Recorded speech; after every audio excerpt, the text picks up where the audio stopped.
During a tense family dinner, my billionaire son asked me why I was not living in the lake house he bought me 3 years ago. I froze and told him I had never owned a lake house. My daughter immediately turned pale, dropped her wine glass, and bolted out the front door into the night. But what happened next was even worse. My name is Morris. I am 70 years old, and I am about to show you what happens when the people you sacrificed everything for mistake your silence for weakness.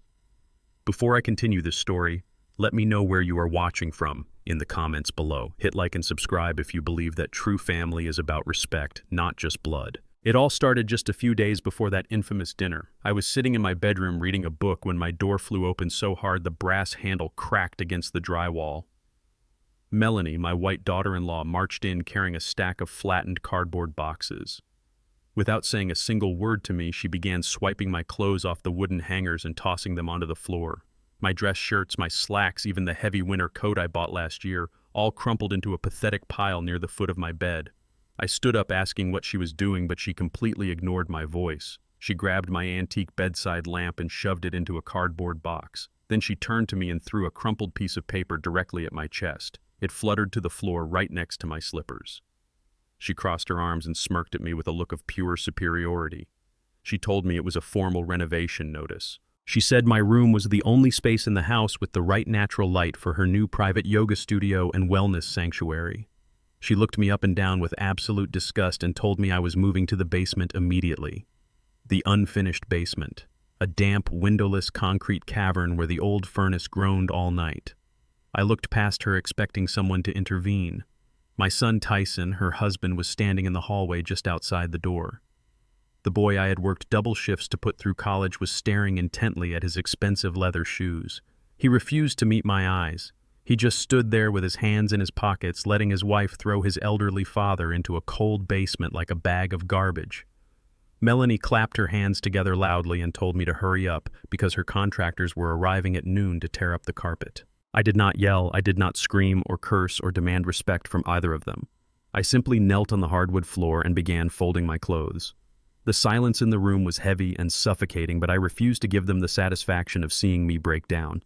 I reached under the bed and pulled out an old framed photograph of my late wife Sylvia. The glass was dusty, but her smile was just as warm as the day I took the picture. I wiped the glass gently with my thumb and carefully placed it at the top of my box. As I stood up, carrying the first heavy load of my belongings, I paused at the bedroom doorway.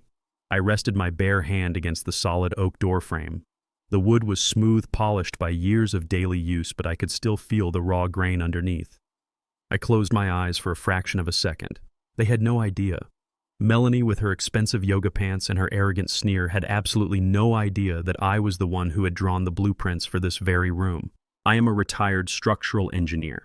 35 years ago, I poured the concrete foundation of this house with my own 2 hands.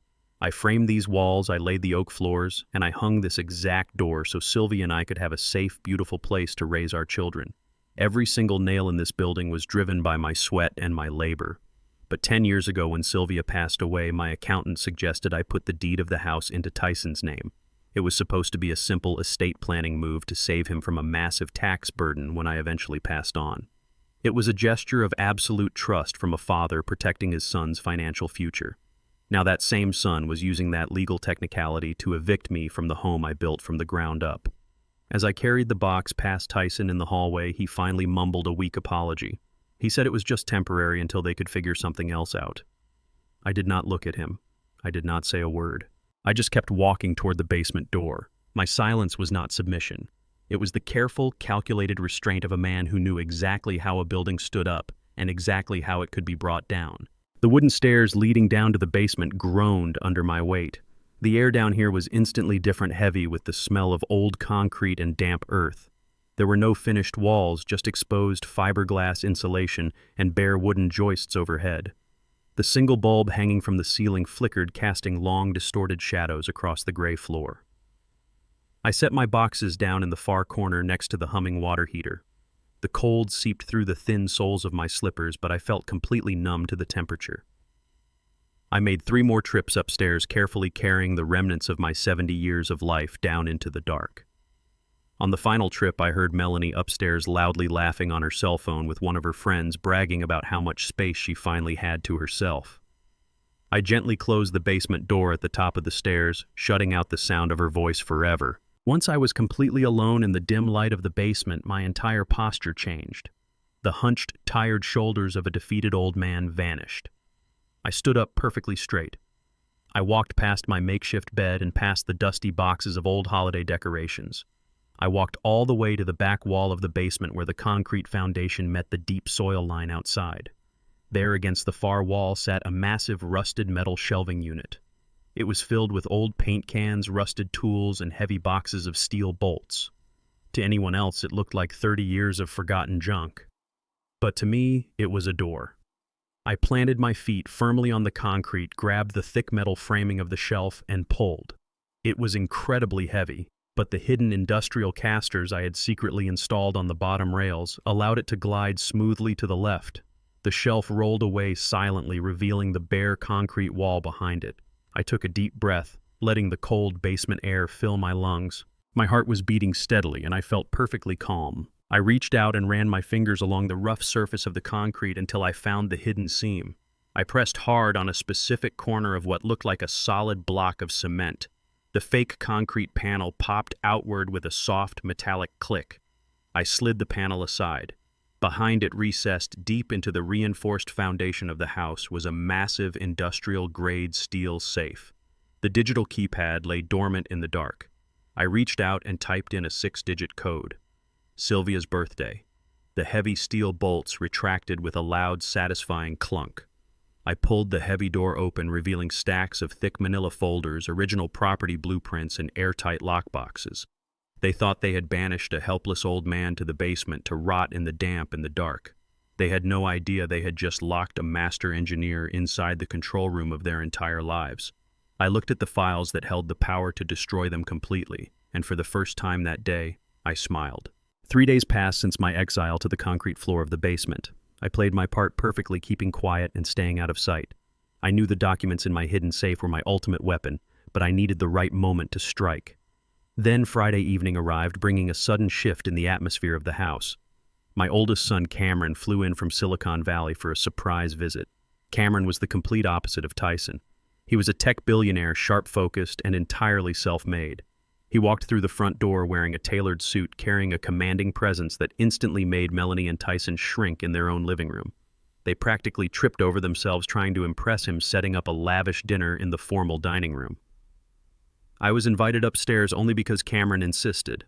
I sat quietly at the end of the long mahogany table eating my roasted chicken while Melanie poured expensive wine and Tyson bragged about phantom business deals that never quite materialized.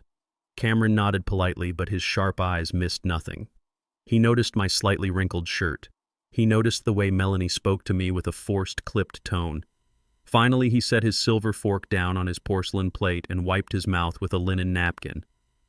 The room grew quiet as Cameron looked directly at me. He tilted his head slightly, a genuine look of confusion crossing his features. He asked me casually why I was not living in the lake house he bought for me 3 years ago. He said he had wired the funds specifically so I could retire comfortably by the water, away from the city noise. The clinking of silverware stopped completely. The heavy silence in the dining room was so absolute you could hear the grandfather clock ticking in the hallway. I froze with my water glass halfway to my mouth. I slowly lowered it back to the table, staring at my oldest son. I asked him what lake house he was talking about. I told him clearly and calmly that I had never owned a lake house in my entire life. I told him I had never received a single document, deed, or wire transfer for any property outside of this very home. Cameron frowned, pulling his phone from his pocket. He said he wired $800,000 directly to the family trust account, the account my daughter Kiara managed. At the mention of her name, the energy in the room violently snapped. Kiara had arrived at the dinner 30 minutes late, complaining about traffic. She was my middle child, a fast-talking investment banker who had always been brilliant with numbers. After my wife Sylvia passed away, I was drowning in grief.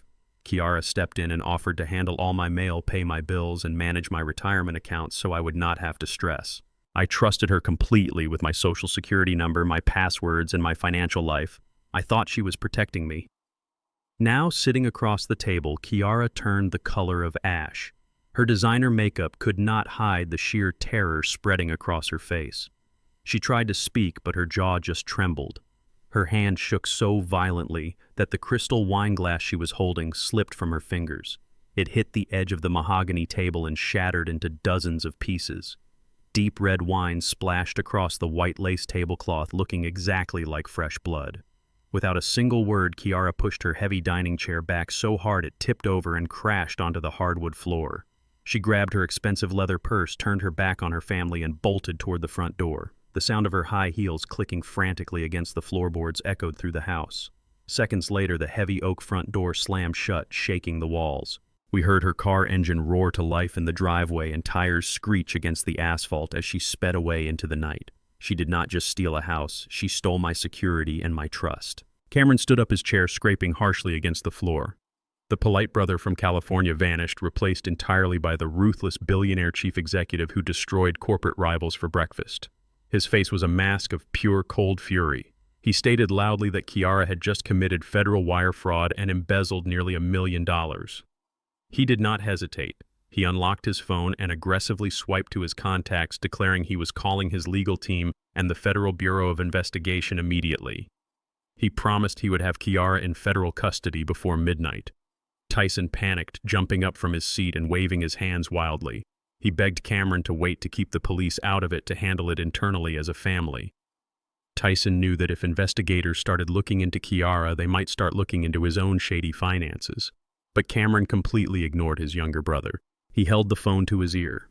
His eyes locked onto the front door where our daughter had just fled. That was when Melanie made her move. She did not panic like Tyson.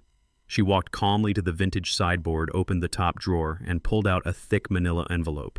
She marched back to the dining table and slammed a heavy legal document right in the center of the spilled red wine. The sudden violent smack of the paper against the wood made Cameron pause. He lowered his phone, glaring at her.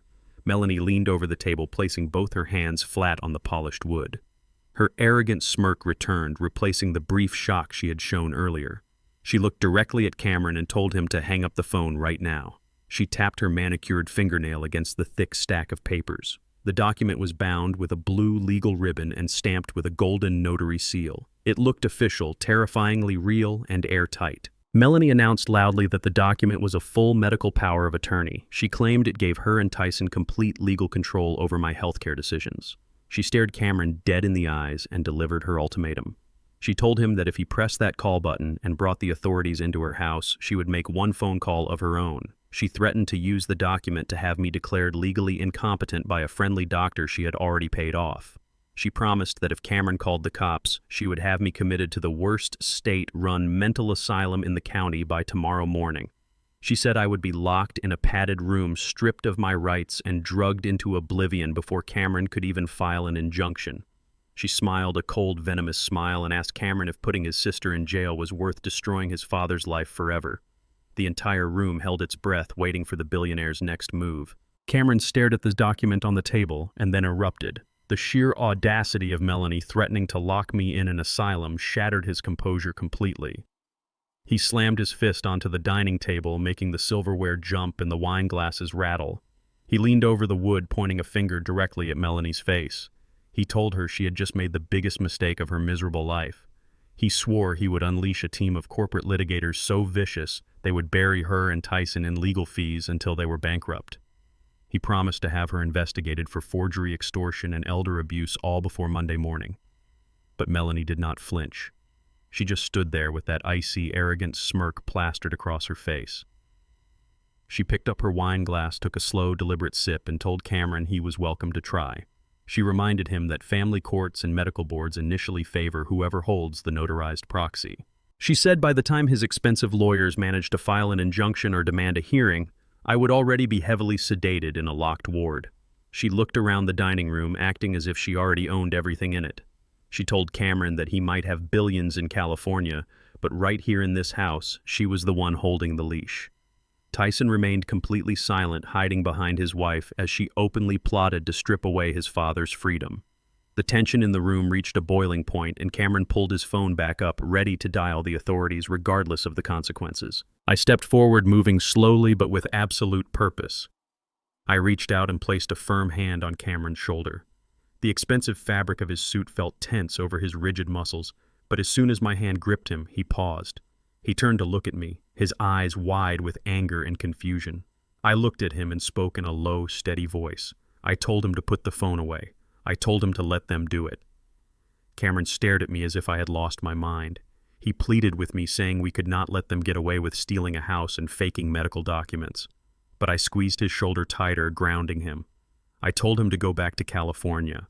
I told him to board his private jet tonight, return to his company, and wait for my call. For a moment, I saw the little boy he used to be, the one who used to watch me draw blueprints at the kitchen table, completely mesmerized by how I could turn lines on a page into towering steel buildings. Back then, I taught him that a structure only falls when you find the exact right pressure point. He searched my face, looking for any sign of fear or confusion. Finding none, the billionaire executive yielded to his father. He nodded slowly, put his phone away, and turned toward the door. Without another word to his brother or his sister-in-law, Cameron walked out, leaving me alone with the wolves. Melanie laughed a sharp, cruel sound and told me I was finally making a smart choice. She snatched her forged document off the table, told me to clean up Kiara's spilled wine, and walked upstairs with Tyson following like a shadow. I stood alone in the dining room, the silence returning. I did not clean up the wine. Instead, I turned off the dining room lights and walked back down the creaking stairs into the cold, dark basement. I had given them enough rope. Now it was time to let them hang themselves. I walked past my boxes of clothes and went straight to the heavy shelving unit at the back wall. I pushed the heavy metal shelves aside and opened the fake concrete panel. The keypad beeped softly as I punched in Sylvia's birthday. The heavy steel door swung open and I reached inside, pulling out a thick lockbox and a high-powered illuminated magnifying glass. I carried them over to my makeshift bed, setting up a small workspace under the flickering overhead bulb. Earlier in the evening, before dinner, I had managed to take high-resolution photographs of the medical proxy Melanie left carelessly on the kitchen counter. I pulled up the images on my tablet and placed it next to the original 1998 architectural blueprints of the house. I turned on the magnifying glass and leaned in closely, analyzing the digital image of the forged document. As a structural engineer, my entire career was built on spotting microscopic flaws in load-bearing materials. A single millimeter out of place could bring down a skyscraper. I treated Melanie's document with the exact same precision. I examined the notary stamp, the date, and the signature. She thought she was clever. She had traced my signature perfectly from an old tax return and dated the proxy 2 years ago to make it look like a long-standing agreement, but she made a catastrophic technical error. Through the magnifying glass, I looked at the specific font and the micro-printing security watermarks on the edges of the legal paper she used. I recognized the paper stock immediately. It was a highly specific brand of environmentally friendly legal paper introduced by a local office supplier. The problem for Melanie was that this specific paper stock with this exact chemical watermark did not exist 2 years ago. The manufacturer only patented and released that paper 6 months ago. It was a physical impossibility for me to have signed that paper when she claimed I did. The document was an absolute verifiable fraud, and she was going to face federal prison time for presenting it. I sat back on the edge of my cot, feeling the damp basement cold creeping up my legs. The puzzle pieces were fully assembled. Kiara had committed federal wire fraud. Melanie had committed felony forgery and extortion. Tyson was an accessory to it all. I reached back into the steel safe and pulled out a cheap plastic burner phone I had purchased weeks ago. I dialed a number I knew by heart. It rang twice before a gruff voice answered on the other end. It was Fletcher, my old-school ruthless attorney who operated with the precision of a surgeon and the mercy of an executioner. He asked me if it was time. I looked around the dark, damp concrete walls of the basement my own children had banished me to. I thought about Sylvia and how disgusted she would be by what our family had become. I held the phone close to my mouth and spoke clearly. "It is time, Fletcher. Initiate the collapse protocol." Early the next morning, the gears of my silent retribution began to turn exactly as I had planned. Through the secure legal surveillance my attorney Fletcher had rapidly established the moment we initiated the collapse protocol, I knew precisely what my daughter Kiara was attempting to do. Kiara was sitting in a plush leather chair at a luxury bank branch downtown, desperately trying to outrun the storm Cameron was about to bring down on her. The bank was an opulent space with marble floors, high ceilings, and quiet classical music playing in the background, but Kiara was entirely consumed by panic. She was sweating through her expensive silk blouse despite the heavy air conditioning in the private wealth manager's office. She kept aggressively tapping her manicured designer fingernails against the thick glass desk, checking her smartphone every 10 seconds for any sign that Cameron had already dispatched his ruthless corporate lawyers or the federal authorities. She leaned across the desk and, in a demanding tone, ordered the bank manager to execute an immediate international wire transfer. She wanted the entire $800,000 moved out of her domestic holding account and wired directly into an offshore account in the Cayman Islands. She knew that once the money crossed international borders, it would take Cameron months or even years of tedious legal battles to track and freeze it. She planned to take her cut disappear to a tropical safe haven and leave Tyson and Melanie behind to face our billionaire son's wrath completely alone. She spoke fast, using all the aggressive banking jargon she had learned in her career, trying to intimidate the branch manager into bypassing the standard security delays. She demanded he authorize the international transfer right that second, claiming it was a highly sensitive emergency real estate acquisition that could not wait another hour. The bank manager offered a polite, practiced customer service smile, but his fingers deliberately paused over his keyboard. He adjusted his glasses and looked closely at the data on his computer monitor before telling Kiara there was a significant problem with the authorization process. Kiara scoffed, rolling her eyes, and demanded to know what the issue could possibly be, since she was the sole managing director of the limited liability company that held the funds. The manager calmly explained that while she was indeed listed as the primary director, the account was currently flagged by their internal system because of a severe discrepancy with the primary guarantor. That was the fatal flaw in Kiara's grand scheme.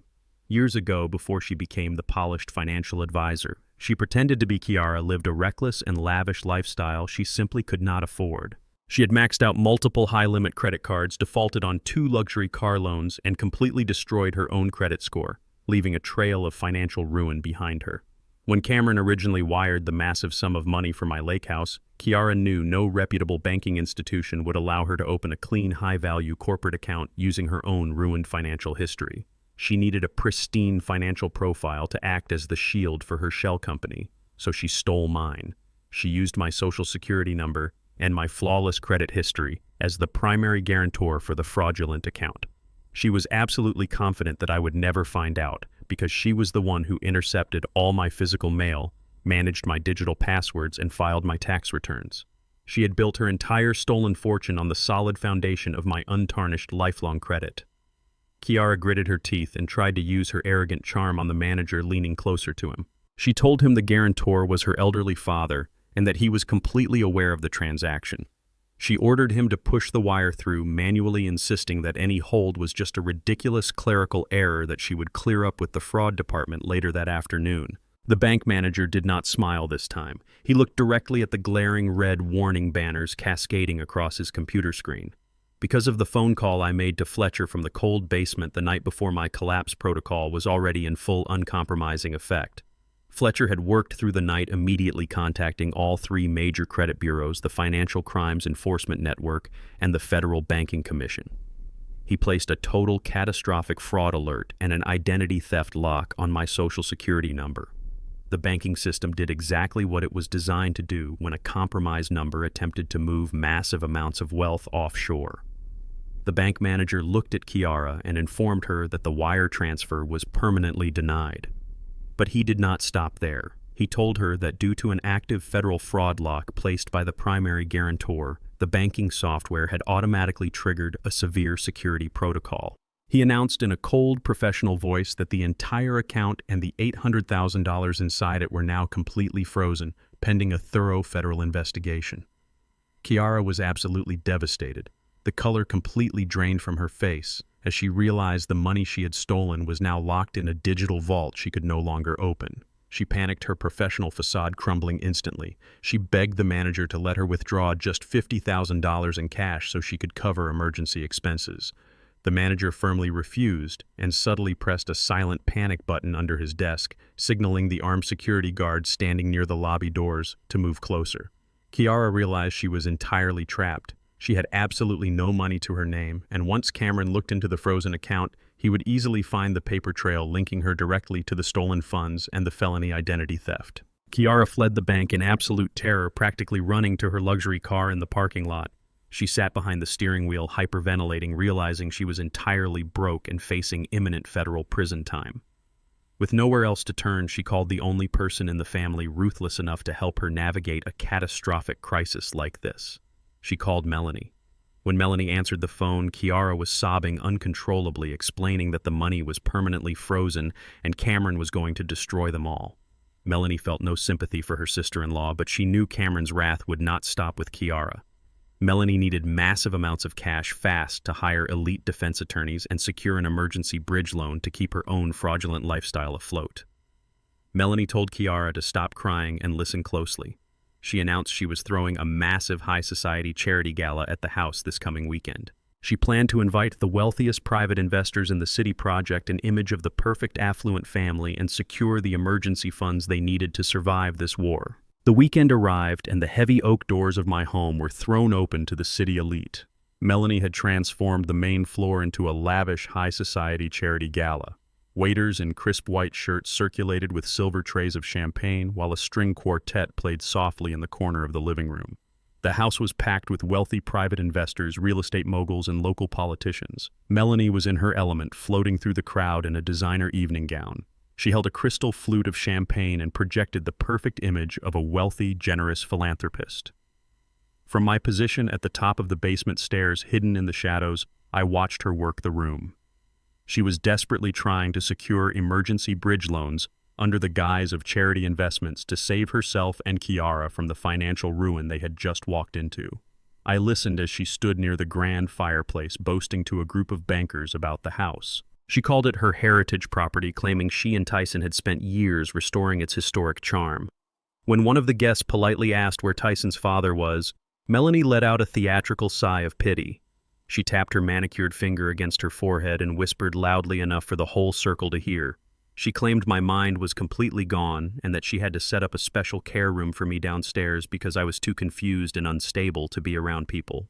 She painted herself as the tragic, selfless caretaker burdened by a crazy, senile old man. The guests murmured with sympathetic nods, completely buying her flawless performance. I did not stay in the shadows. I reached out and opened the basement door, fully letting the bright light of the hallway spill over me. When I stepped into the grand living room, the gentle hum of conversation began to falter. Heads turned one by one. Melanie had expected me to eventually wander upstairs in my worn-out pajamas or a stained sweater, looking exactly like the confused victim she had just described to her wealthy friends. But I was not wearing rags. I was wearing a flawless vintage bespoke suit. It was a deep charcoal wool tailored specifically to my measurements decades ago in London. My shoes were polished to a mirror shine, my tie was perfectly knotted, and a crisp white pocket square rested in my breast pocket. From my vest hung a solid gold pocket watch, a gift from Sylvia on our 20th anniversary. I stood incredibly tall, my shoulders pulled back, carrying the undeniable authority of a man who had commanded massive construction sites and corporate boardrooms for 40 years. The suit was a relic from the peak of my engineering career, a time when I routinely negotiated million-dollar municipal contracts with the very same types of people currently drinking champagne in my living room. As I walked slowly and deliberately across the hardwood floor, the string quartet faltered, and the room fell into a heavy, stunned silence. The crowd parted naturally, making way for me as if I were a visiting dignitary. The guests stared at me, recognizing the sharp, intelligent focus in my eyes. This was not a man losing his grip on reality. This was a king walking through his own castle. Melanie froze mid-sentence, her champagne glass hovering near her mouth. The blood drained from her face as she watched her entire carefully constructed narrative of the senile father-in-law shatter into 1,000 pieces. Tyson, who was nervously talking to a local councilman across the room, saw me and physically took a step backward, knocking into a waiter. I ignored both of them completely. I did not raise my voice or make a dramatic scene. I simply glided through the sea of expensive gowns and tailored tuxedos, nodding politely to the guests who automatically stepped aside. My presence alone destroyed the lie Melanie had just sold them. I made my way directly toward the grand stone fireplace where Melanie had been holding court. Standing just a few feet away from her was a man I recognized instantly. He was the chief city building inspector, a man whose signature held the power to shut down high-rise developments and condemn city blocks. He was attending as a guest, likely invited by Melanie to add bureaucratic prestige to her guest list. I approached him, extending my hand with a warm, professional smile. He took it looking a bit confused but respectful of my commanding demeanor. I introduced myself not as Tyson's father, but as the original structural engineer who designed and built the property. We exchanged a few pleasantries about local zoning laws, the changing landscape of the city architecture, and the structural challenges of building on this specific soil. Then I casually turned my attention to the massive stone fireplace. I reached out and traced my finger along a hairline crack in the mortar just above the mantel. I kept my voice conversational, but pitched it perfectly so the inspector and the wealthy investors standing nearby could hear every single word. I told the inspector it was a shame how modern renovations often compromise the original load-bearing integrity of a structure. I pointed out the specific angle of the fissure in the stone and explained in highly technical engineering terms that it was not a cosmetic crack. I told him it was a severe foundational stress fracture, indicating that the primary weight distribution of the entire first floor was currently failing. I noted that the microfractures spreading outward from the chimney base suggested a critical displacement in the basement support columns. I looked around the packed living room and stated that with over 100 people standing in the room, the sheer live load weight was pushing the wooden joists dangerously close to their shearing point. I stepped back, brushed a tiny speck of dust from my bespoke suit, and calmly remarked that I would never advise a large gathering in a house with such a catastrophic structural liability. The building inspector immediately set his drink down on a side table, his professional instincts completely overriding his role as a party guest. He stepped closer to the fireplace, pulling a small pen flashlight from his jacket pocket to examine the crack with deep alarm. The wealthy investors standing nearby quickly backed away nervously, looking down at the floorboards beneath their feet as if the ground might give way at any second. Melanie completely lost her mind. The sophisticated, wealthy hostess mask melted away, revealing pure, desperate rage. She signaled frantically to 2 large private security guards she had hired to watch the front door. She pointed a shaking finger at me and ordered them to drag me back down to the basement, immediately screaming that I was having a severe delusional episode and disrupting a charity event. As the heavy hands of the guards grabbed my arms, I did not resist at all. I let them march me away, maintaining my perfect posture and calm, knowing smile. As they pulled me toward the basement door, Melanie lunged forward and leaned in close to my ear, her voice shaking with absolute venom. She vowed that she would have me dragged into family court the very next morning to finalize my mental incompetence once and for all. The very next morning, the threat Melanie whispered in my ear at the gala became a harsh reality. The heavy wooden doors of the county family court swung shut behind me, sealing us inside a sterile, brightly lit courtroom. Melanie sat at the petitioner table, dressed in a conservative beige suit, holding a tissue and playing the role of a devastated caretaker to absolute perfection. Tyson sat rigidly beside her, staring blankly at the legal pad on the table. I sat at the defense table next to Fletcher, my attorney. Melanie wasted no time. Her lawyer called a private physician to the stand, a man with a slick suit and a rehearsed tone. He was a doctor Melanie had clearly bought and paid for specifically for this moment. Under oath, the doctor confidently diagnosed me with severe advanced dementia.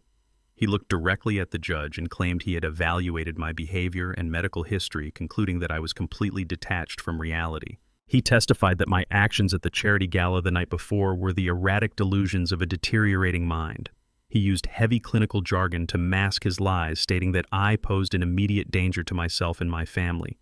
He formally recommended that the court strip me of my medical and financial autonomy and transfer me immediately to a state-managed psychiatric care facility. Melanie dabbed the corners of her dry eyes with her tissue, letting out a soft theatrical sob that echoed in the quiet courtroom.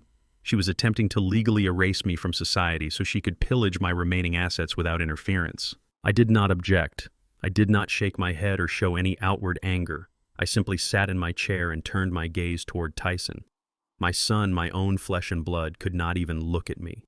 He kept his eyes glued to the floor, his shoulders hunched, sweating under the fluorescent lights. The silence radiating from my side of the room was heavy, not out of confusion, but out of an overwhelming, crushing sense of betrayal.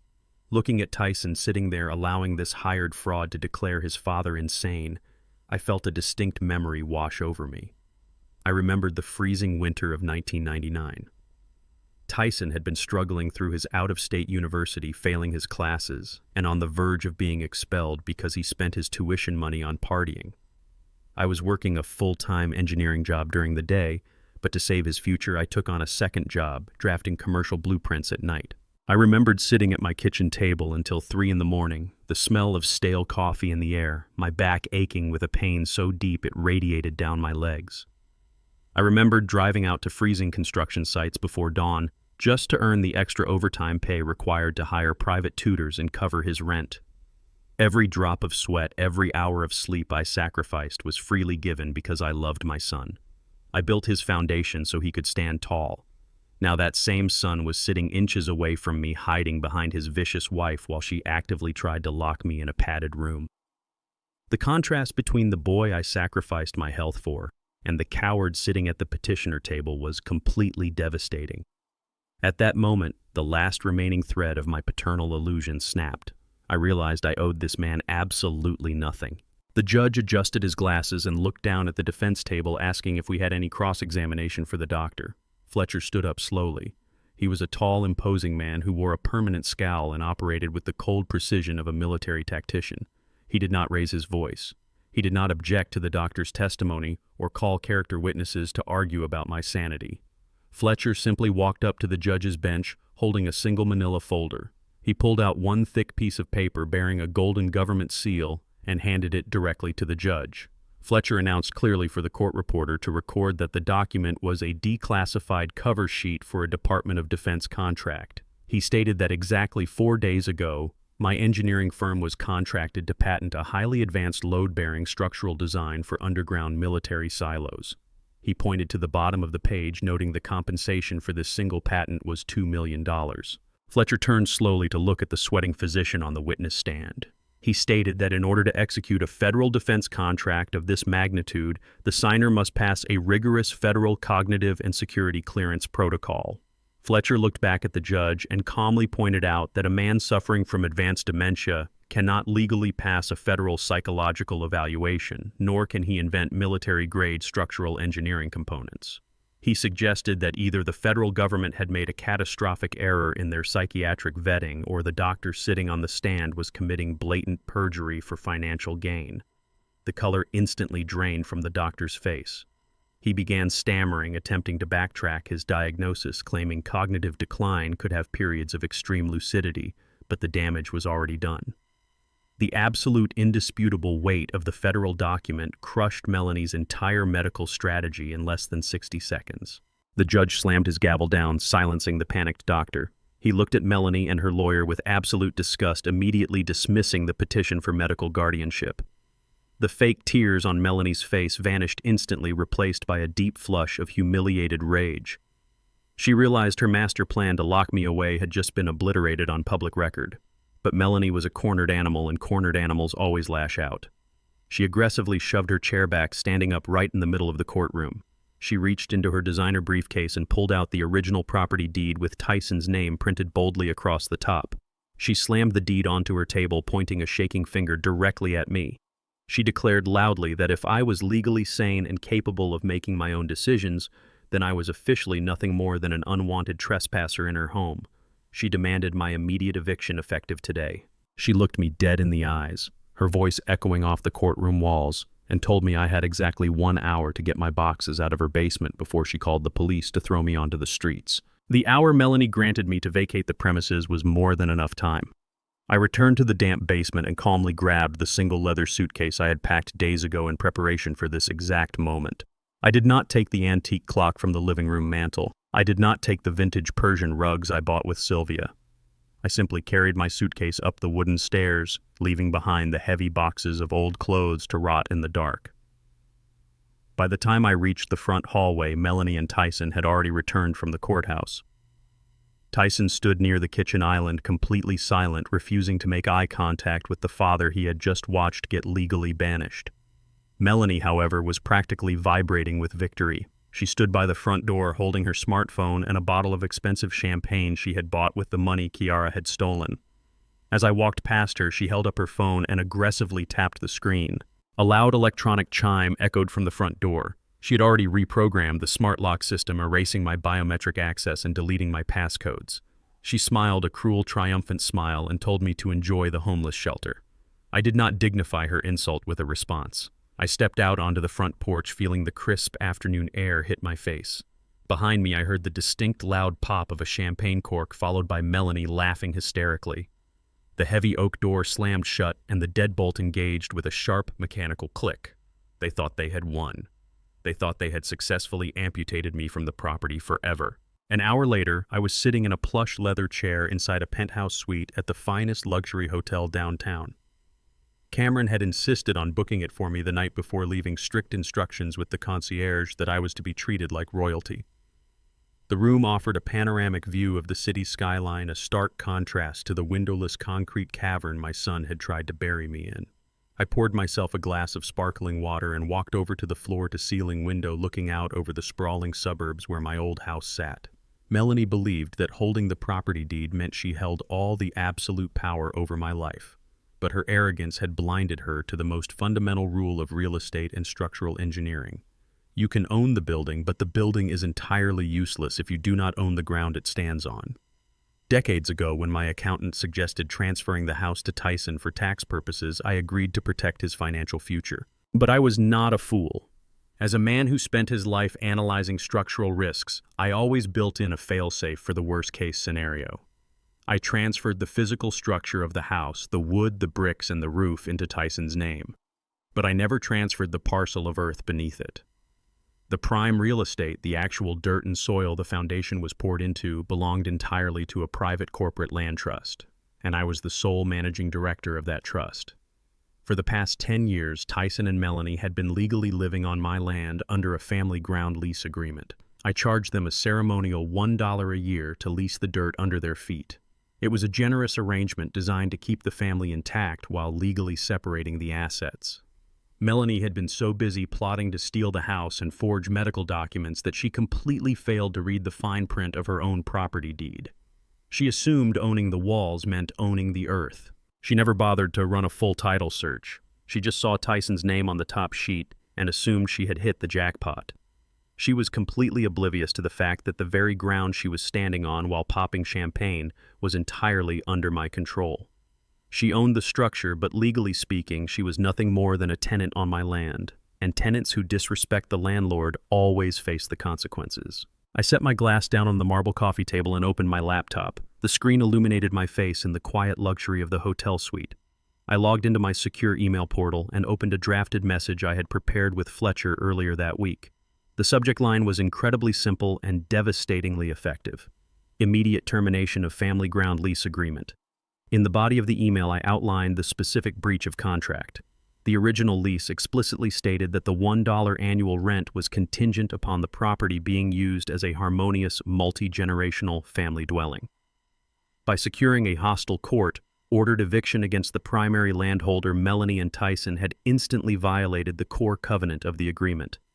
They had weaponized the legal system to throw the landowner off his own property. I attached the signed eviction order from the family court, the very same document Melanie had practically danced with just a few hours prior. She thought that piece of paper was her ultimate victory, but she had actually just handed me the legal ammunition required to completely sever the lease. Without that specific court order, terminating the lease would have taken months of tedious civil litigation. But by formally evicting me on the public record, she handed Fletcher the exact loophole he needed to act immediately. I clicked send, watching the progress bar shoot across the screen. Within seconds, my phone buzzed. It was a text message from Fletcher confirming receipt and stating that the courier was already en route to the property. I leaned back in the luxurious leather chair and let out a long, slow breath. For months, I had endured their insults, their condescension, and their blatant greed. I had allowed them to think I was a weak, helpless old man who could easily be pushed into a dark basement and forgotten. I gave them every opportunity to do the right thing, to show a shred of basic human decency. They chose ruthlessness. Now they were about to experience exactly how ruthless an engineer can be when he decides to dismantle a structure he built. I did not need to scream or fight or beg for my dignity. I just needed to leverage the very laws they tried to use against me. The foundation of their stolen empire was about to crumble in a matter of hours. Back at the house, Melanie was pouring her second glass of champagne when the doorbell rang. She opened it expecting a delivery of expensive catering she had ordered to celebrate my departure. Instead, a uniformed legal courier handed her a thick, heavy envelope and demanded a signature. Annoyed, she signed the clipboard and ripped the envelope open right on the porch. The document inside was printed on heavy legal paper bearing the official seal of Fletcher's high-powered law firm. It formally notified her that the family ground lease was permanently terminated due to her hostile eviction order. The ceremonial $1 grace period was officially over. The new commercial rent for the land beneath her house was now aggressively adjusted to fair market value set at exactly $50,000 a month. The bold print at the bottom of the page delivered the final fatal blow. If the first month of rent was not paid in full within exactly 7 days, the land trust would legally seize the physical structure above it to cover the debt. I was sitting comfortably in my hotel suite sipping sparkling water when the final phase of my engineering trap snapped shut. Back at the house, the reality of the $50,000 invoice had hit Melanie and Tyson like a runaway freight train. The expensive champagne glasses from their premature celebrations sat abandoned on the kitchen island, now gathering dust. Tyson paced frantically across the polished hardwood floor, running his hands through his hair in a sheer panic, while Melanie sat at the dining table completely surrounded by scattered financial documents. They were totally trapped in a financial vice grip. If they did not pay the exorbitant land rent within 7 days, they would lose the physical house entirely to my land trust. If they tried to fight it in civil court, the legal retainers alone would bankrupt them before they even saw a judge. Melanie picked up her smartphone and started making desperate rapid-fire calls to every private wealth manager and bank executive she had ever charmed at her charity galas. One by one, they all rejected her. Word of Cameron's absolute fury had already ripped through the city financial sector, and absolutely no reputable institution wanted to cross a billionaire tech giant by funding his estranged and toxic family members. Even Kiara was ignoring their calls, too terrified to get involved while she plotted her own escape. Out of legitimate options, Tyson turned his laptop toward the darkest corners of the internet, seeking out predatory high-interest private lenders. He rapidly clicked through a digital contract that offered a short-term emergency bridge loan with an astronomical 60% interest rate. He tried to rationalize the insanity, telling Melanie they just needed to survive this single month, pay my land rent, and then quickly list the physical structure of the house for sale to a commercial developer. It was a terrible, desperate plan built on sheer panic, but they were completely out of time. Tyson typed in his digital signature, binding them to a predatory debt that would drain every last cent of their remaining assets. He slammed his laptop shut, exhaling a heavy sigh of relief, truly believing they had just bought themselves a month of breathing room. He looked at Melanie, attempting to muster a confident smile, and told her the house was finally secure. Then a loud, authoritative pounding echoed violently from the front door. The aggressive knocking made them both jump out of their skin. Melanie practically sprinted to the grand entryway, fully expecting to see a courier returning with their emergency loan approval. She threw open the heavy oak door and immediately froze in her tracks. It was not a courier. Standing on the front porch was the chief city building inspector, the exact same man I had deliberately spoken to at the charity gala just nights before. He was not dressed in a tailored tuxedo this time. He was wearing a bright yellow high-visibility vest, a hard hat, and holding a thick metal clipboard. Behind him stood a highly specialized team of 3 structural engineers carrying heavy diagnostic equipment and laser measurement tools. Melanie tried to force her arrogant hostess smile back onto her face, demanding to know why they were trespassing on her private property. The inspector did not smile back. He stepped forward, holding up a piece of paper bearing a bright red municipal stamp. He informed her in a cold, professional tone that the city takes reports of catastrophic structural failure extremely seriously, especially when those reports involve venues that recently hosted large gatherings of people. He stated that based on the visual evidence of the sheer fracture near the fireplace, he was executing an emergency municipal inspection ordinance. Tyson rushed to the door, trying to physically block the entrance, arguing loudly that they had no right to enter the house without a formal police warrant. The inspector coldly informed Tyson that building safety codes grant immediate, unquestionable access when public endangerment is suspected. He added that if Tyson did not step aside immediately, he would have him arrested for obstructing a city official. Tyson swallowed hard, his false bravery evaporating, and backed away. The engineers marched past them, their heavy work boots thudding against the polished floor. They went straight to the grand stone fireplace. One engineer quickly set up a laser level, while another ran a high-frequency sonar scanner directly over the mortar crack I had pointed out. The machines instantly began to emit rapid, high-pitched warning beeps. The inspector watched the digital readouts dropping rapidly on his screen and shook his head. He looked around the beautifully decorated living room, noting the heavy, expensive furniture and the massive crystal chandeliers. He muttered that the original architect of this house was an absolute genius who designed the foundation to withstand a localized earthquake. He knew the blueprints inside and out, and he knew this specific house should never be cracking like this unless the primary load-bearing geometry had been deliberately and fundamentally altered from below. He pointed his finger toward the hallway and ordered his team to get down into the basement immediately. Melanie and Tyson followed the inspection team down the creaking wooden stairs, their anxiety spiking with every single step. The basement was exactly as I had left it, cold, dark, and smelling of damp earth. The engineers turned on high-powered halogen work lights, completely illuminating the concrete cavern and casting harsh shadows against the walls. They walked right past the boxes of my old clothes and went straight to the exposed ceiling joists and the primary steel beams supporting the entire first floor. The chief inspector shined his heavy flashlight along the massive central I-beam, tracing the weight distribution path all the way down to the concrete floor. He stopped abruptly, shining his intense beam of light onto a heavy steel support column hidden near the back wall, right where my heavy metal shelving unit used to be. The inspector stepped closer, running his thick gloved hand over a massive steel joint. He looked back at his engineering team, his eyes wide with a mixture of professional shock and profound respect. He announced loudly to the room that the structure was completely compromised. Tyson shouted that it was impossible, claiming the house had stood perfectly solid for over 30 years. The inspector ignored him and pointed his flashlight at a thick steel plate connecting the support column to the main beam overhead. He explained that this specific column was a critical secondary load-bearing pin designed specifically to handle the dynamic live weight of the house. He showed them that the 4 massive industrial steel bolts securing the pin had been completely removed. The threaded holes in the steel were entirely empty, and the heavy support plate was currently hovering just a fraction of an inch away from the main beam, held up by nothing but friction and the temporary grace of gravity. Melanie screamed hysterically, accusing me of vandalism and claiming I had intentionally destroyed the house out of pure spite. But the inspector shook his head, pulling a filed municipal document from his clipboard.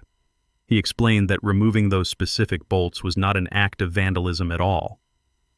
As the original registered structural engineer of the property, I had filed a legal permit a week ago to decommission an optional redundant support column for future basement renovations, because I had mathematically over-engineered the house back in 1998. The removal of that specific pin was perfectly legal and technically safe for a vacant or lightly furnished structure. But by throwing a massive party with 100 guests and packing the house full of incredibly heavy luxury furniture, Melanie and Tyson had severely overloaded the compromised floor, causing the sheer fracture upstairs. I had not broken a single law. I had simply used the laws of physics and local zoning ordinances to set a perfectly legal trap, and their own boundless arrogance had triggered it. The inspector did not hesitate for another second. He pulled a radio from his tool belt and called the municipal police dispatch, stating he had an immediate critical structural failure and needed a safety perimeter established right now. Within 3 minutes, the flashing red and blue lights of 3 police cruisers illuminated the front windows of the house, casting an eerie glow across the lawn. 2 armed officers jogged up the front steps, ordering everyone out of the building immediately. Melanie began sobbing hysterically, dropping to her knees and begging the officers for just 1 hour to pack her designer clothes, her expensive jewelry, and her electronics. The police officer grabbed her arm firmly and pulled her toward the front door, telling her that the ceiling could literally collapse at any second and she was not allowed to take a single item other than the clothes currently on her back. Tyson was pushed out the front door right behind her, completely empty-handed and staring blankly into space. The chief inspector walked out last, holding a bright red square sticker in his hand. He peeled off the backing and slapped it directly over the expensive smart lock Melanie had just proudly installed that afternoon. The bold black letters on the red sticker were impossible to miss. Condemned unsafe for human occupation. Melanie and Tyson stood shivering on the cold sidewalk, watching in absolute horror as yellow police tape was wrapped tightly around the property they had just ruined their entire lives to pay for. While Melanie and Tyson were being thrown onto the cold sidewalk by the city police, my daughter Kiara believed she had successfully outrun the storm. She was sitting comfortably in a sleek high-rise boardroom on the other side of the city, overlooking the financial district. The room smelled of expensive leather and freshly brewed espresso. Kiara wore a sharp designer suit, her makeup flawlessly reapplied to hide the sheer panic she had displayed at the bank a few days prior. She was minutes away from signing a massive startup funding deal that would launch her own independent wealth management firm. To secure this lucrative venture capital, she had brazenly used her remaining personal assets and the frozen shell company as collateral. She was absolutely convinced that her sophisticated financial jargon and polished presentation had completely fooled the junior executives sitting across the glass table. She believed that once her ink dried on this contract, she would have access to millions in corporate credit, completely insulating her from the frozen lake house funds and whatever legal wrath Cameron was currently plotting. She held a silver fountain pen, spinning it confidently between her fingers as she smiled at the junior partners. They were simply waiting for the chief executive officer of the venture firm to arrive and give the final authorization signature. Kiara checked her gold wristwatch, feeling a surge of arrogant triumph. She thought she had outsmarted us all. She was ready to step out of my shadow, out of Cameron's shadow, and build her own empire using the financial foundation she had stolen from me. The heavy double doors of the boardroom clicked open and Kiara sat up perfectly straight, preparing her most charming professional smile. The smile completely vanished from Kiara's face the second the chief executive officer stepped into the room. It was not the elderly white-haired investor she had been expecting based on the company portfolio. It was Cameron. My billionaire son walked into the boardroom wearing a sharply tailored dark suit, his expression entirely devoid of any brotherly affection. The junior executives immediately stood up in a show of deep respect, but Kiara remained frozen in her leather chair, the silver pen slipping from her fingers and clattering loudly against the glass table. Cameron did not even look at the junior partners. He dismissed them with a single wave of his hand, and within seconds the room emptied, leaving the brother and sister completely alone. Kiara's heart hammered aggressively against her ribs. She tried to stammer out a greeting, attempting to ask what he was doing here, but Cameron cut her off instantly. He walked slowly to the head of the table, sitting down in the high-backed leather executive chair. He steepled his fingers and looked at her with eyes as cold as a frozen lake. He calmly explained that he had aggressively expanded his investment portfolio over the past 12 months. He revealed that he had secretly purchased a controlling majority stake in this exact venture capital firm late last year. He told her it was a minor acquisition for him, just a small piece of his massive corporate empire. Kiara felt the oxygen leave the room. She realized with absolute horror that for the past 3 weeks, she had been blindly negotiating her fraudulent financial escape route directly with her brother's own legal and financial teams. Cameron had been watching her every single move, reading every falsified asset declaration, and reviewing every single lie she had submitted in her funding application. He knew exactly how desperate she was to secure this capital. He knew she was trying to use the frozen stolen funds as legitimate collateral to trick his own firm into giving her millions. Kiara tried to push her chair back, wanting nothing more than to run just like she had at the dinner table, but her legs felt like lead. She was trapped in a glass cage with an apex predator. Cameron leaned forward, resting his elbows on the polished table, and told her that her entire professional life was officially over. Cameron reached inside his tailored jacket and pulled out a thick red folder, dropping it heavily onto the glass table. It landed right on top of Kiara's unsigned startup contract. He flipped the folder open, revealing a massive stack of highly sensitive banking documents. Kiara stared in absolute shock. The pages were exact transcripts of her desperate attempts to wire the $800,000 offshore. Cameron had leveraged his immense corporate power to pull the digital logs from the bank manager, showing the exact timestamp when she tried to bypass my federal fraud lock. He pointed a firm finger at the documents, highlighting the fake guarantor's signature she had forged using my social security number. He stated in a voice loud enough to rattle the glass walls that she had committed felony wire fraud, identity theft, and corporate perjury. He told her that stealing from our father was an unforgivable sin, but attempting to use those stolen funds to defraud his venture capital firm was a fatal career mistake. Kiara began to sob uncontrollably, the polished professional facade completely breaking down. She begged Cameron for mercy, promising to withdraw her application and swearing she would pay back every single cent if he just gave her a chance. Cameron did not show a single ounce of pity. He picked up the lucrative startup contract. Kiara had spent months drafting the contract that represented her entire future and her only way out of bankruptcy. He did not just tear it up. He reached under the boardroom table and pulled out a heavy-duty industrial paper shredder. He turned it on the loud grinding noise filling the silent room. Keeping his eyes locked coldly on his sister, he fed her entire contract into the machine. Kiara watched through her tears as her future was sliced into thousands of meaningless paper ribbons. Cameron turned the machine off and the room fell dead silent once again. Cameron stood up, buttoning his suit jacket. He told Kiara that she was now permanently blacklisted from every major financial institution in the country.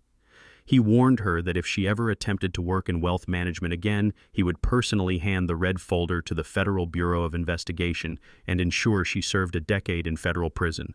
He ordered her to get out of his building and never contact him or me ever again. Kiara stumbled out of the boardroom, completely stripped of her money, her career, and her dignity. She was entirely ruined. Panicking, and with nowhere else to turn, she drove her leased luxury car across town toward the seedy industrial district. She pulled into the cracked parking lot of a cheap rundown motel where Melanie and Tyson were forced to hide after the city condemned the house. The storm had finally caught up to all of them. The cheap motel room smelled heavily of stale cigarette smoke and bleach. The flimsy wooden door flew open and slammed violently against the cracked drywall as Kiara burst inside. She was completely unhinged, her designer suit wrinkled and her eyes red from crying after her disastrous encounter with Cameron at the venture capital firm. Tyson and Melanie were sitting on the edge of a stained mattress surrounded by the few plastic bags of belongings the police had allowed them to grab before condemning the house. The moment Kiara stepped into the cramped room, the fragile silence shattered into a vicious screaming match. Kiara pointed a shaking finger at Melanie and screamed that their total financial ruin was entirely her fault. She blamed Melanie for pushing their father too far, for being so arrogant and greedy that she triggered his calculated revenge. Melanie shot up from the mattress, her own rage boiling over. She screamed right back at Kiara, calling her a careless idiot for getting caught stealing the lake house money and bringing Cameron's billionaire wrath down on all of them. Tyson tried to stand up and intervene, but both women turned their fury directly onto him. Kiara called him a weak, pathetic coward who let his manipulative wife destroy the only stable foundation their family had left. Melanie laughed a bitter, mocking sound and agreed with Kiara completely. She told Tyson he was useless, a failure of a man who could not even secure a simple bridge loan to save their home. The three of them stood in the center of the filthy room, tearing each other apart like starving wolves. There was no loyalty left, no family bond to protect them. They were completely cornered, financially ruined, and desperately trying to shift the blame for the catastrophic collapse of their lives. Right in the middle of their chaotic screaming, Tyson felt his smartphone vibrate violently in his pocket. He pulled it out, and the bright screen illuminated his sweaty face. The notification was a direct message from my secure email server. It contained a single large video file and absolutely no text. Tyson swallowed hard, his hands shaking as he tapped the screen to download the attachment. Kiara and Melanie stopped screaming, turning their attention to the glowing phone in his hands. The video opened and started to play. The footage was slightly grainy, but the audio was crystal clear. It was a recording from a small motion-activated security camera I had secretly installed in the basement months ago. Long before the eviction notice, long before the charity gala, I knew exactly what kind of predators were living above me. As an engineer, I never left a blind spot in my own home. I had placed the tiny camera discreetly behind the water heater to monitor the basement stairs, knowing that one day they would slip up and reveal their true intentions.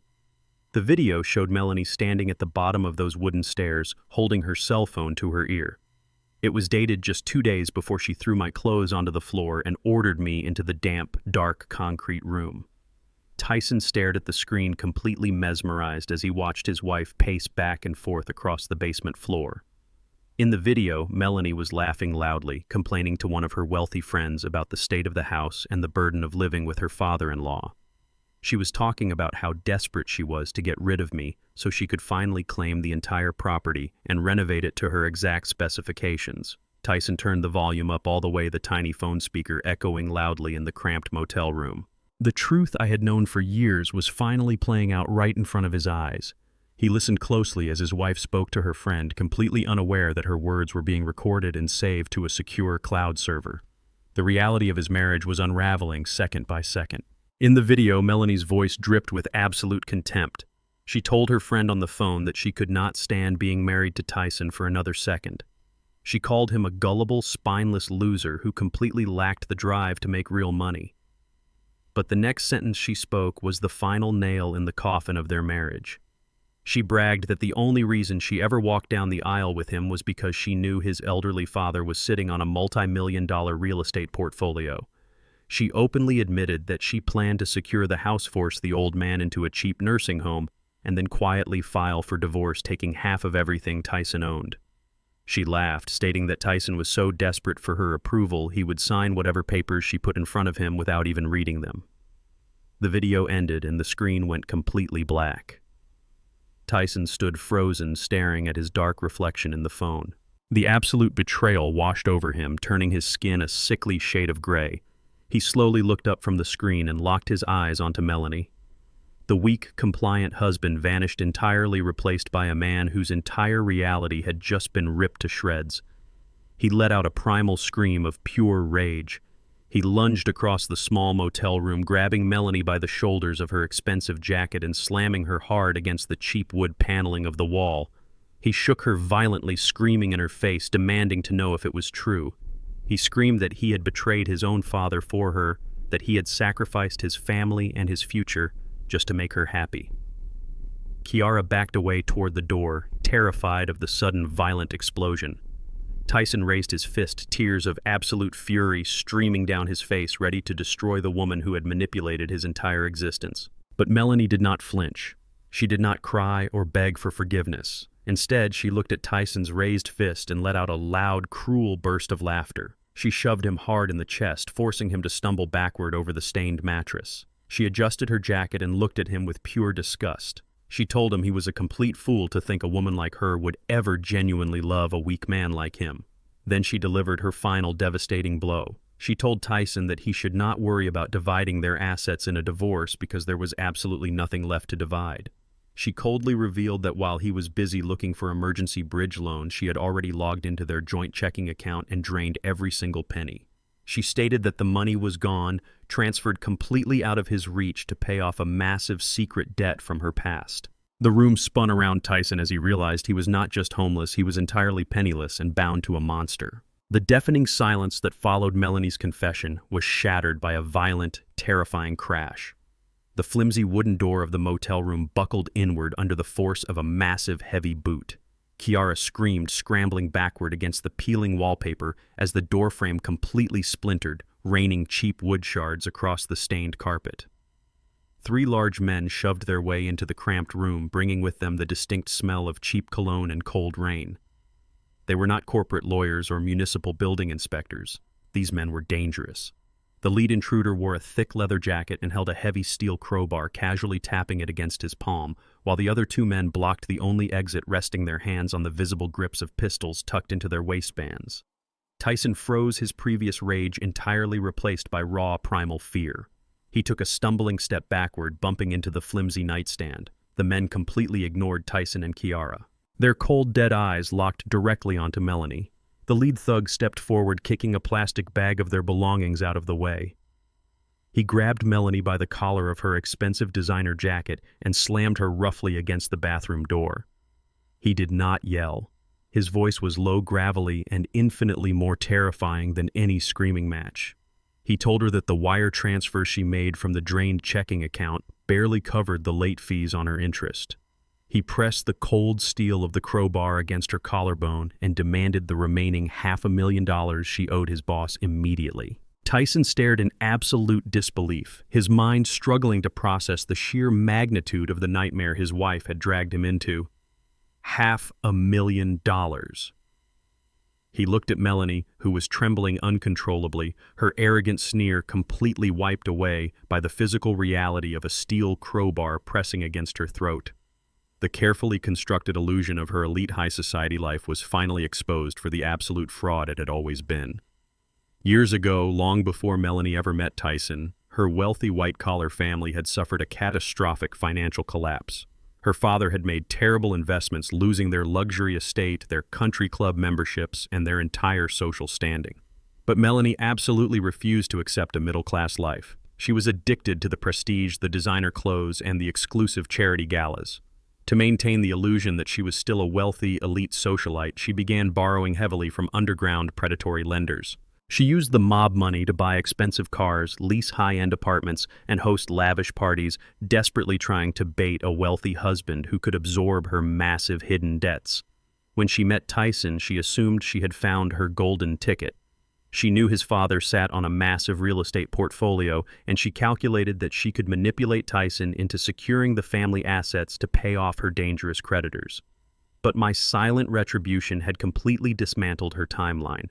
By condemning the house, freezing the accounts, and exposing her medical proxy forgery, I had severed her access to the money she desperately needed to keep the wolves at bay. She had drained Tyson's joint checking account in a sheer panic, attempting to buy herself a few more days. But the violent men standing in the motel room were entirely out of patience. They did not care about family drama or municipal zoning laws. They cared about their money, and they were fully prepared to extract it in blood. Tyson realized with a sickening twist in his stomach that his entire marriage was nothing more than a predatory financial transaction. He had sold out his own father for a woman who was just using him as a human shield against the mafia. The lead thug pressed the crowbar harder against Melanie's chest, threatening to shatter her collarbone if she did not produce the money right that second. Melanie gasped for air, tears of genuine terror streaming down her face. She dropped to her knees on the filthy carpet, grabbing the man's leather jacket and begging for her life. She was a master manipulator, and even with a weapon pressed to her throat, her parasitic survival instincts kicked into high gear. She screamed that she did not have the cash, but she had something infinitely more valuable. She told the loan sharks about my house, the massive property that had just been condemned by the city. She spoke rapidly, her voice high-pitched and desperate, explaining that the original owner was a genius structural engineer who had built a hidden industrial safe deep behind a fake concrete wall in the basement. The thugs looked at her skeptically, their grip tightening, but Melanie pushed harder. She weaponized the exact evidence Fletcher had presented in family court just hours prior. She swore to them that I had recently signed a massive $2 million defense contract with the federal government. She claimed that the basement safe was currently packed with highly classified military-grade tech patents and untraceable bearer bonds worth millions on the black market. She promised them that if they could just get inside that safe, they would walk away with 10 times the amount she owed them. She painted a picture of an abandoned, condemned house sitting completely empty, just waiting to be robbed. She told them exactly how to find the hidden concrete panel behind the old shelving unit. She begged them to take the patents as full collateral for her debt, swearing that the safe was the ultimate payday and that the old man was no longer around to protect it. The lead thug stared down at Melanie, analyzing her desperate, pleading eyes. He slowly lowered the steel crowbar, stepping back to consult quietly with the other two armed men by the door. After a tense, agonizing moment, he turned back to face Tyson and Melanie. He told them that his boss did not care about real estate, but he knew people who paid top dollar for stolen corporate secrets. He pointed the crowbar directly at Tyson's face, bringing the terrified husband into the lethal crosshairs. The thug announced that he was giving them exactly 24 hours to retrieve the contents of that basement safe. He made it completely clear that they were not sending their own men into a structurally condemned building wrapped in police tape. Tyson and Melanie had to do the dirty work themselves. They had to breach the compromised house and crack the industrial safe tonight. The thug promised that if they failed to deliver the patents by tomorrow, he would return and kill them both. The cold midnight rain washed over the cracked pavement as Tyson and Melanie parked their rented sedan 2 blocks away from the property. The house sat in absolute darkness, completely wrapped in bright yellow police tape that whipped violently in the howling wind. The bold red condemned sticker on the front door served as a terrifying reminder that the ceiling could collapse at any moment, but the threat of a falling wooden joist was nothing compared to the threat of the loan sharks waiting for their money. Melanie pulled the hood of her dark jacket over her head, clutching a heavy canvas duffel bag tightly to her chest. Tyson walked ahead of her, holding a heavy steel crowbar, his hands shaking so violently he could barely keep his grip. They crept across the muddy front lawn, completely avoiding the front porch to stay out of sight of the street lamps. Tyson led them to a side window near the kitchen. He reached up and aggressively ripped away the police tape sealing the glass. He wrapped his thick jacket around his forearm and smashed his elbow directly into the center of the pane. The glass shattered with a loud, terrifying crash that seemed to echo across the entire sleeping neighborhood. Tyson reached through the jagged shards, unlocking the latch and pushing the heavy window up. He climbed inside first, his boots crunching loudly on the broken glass covering the kitchen floor.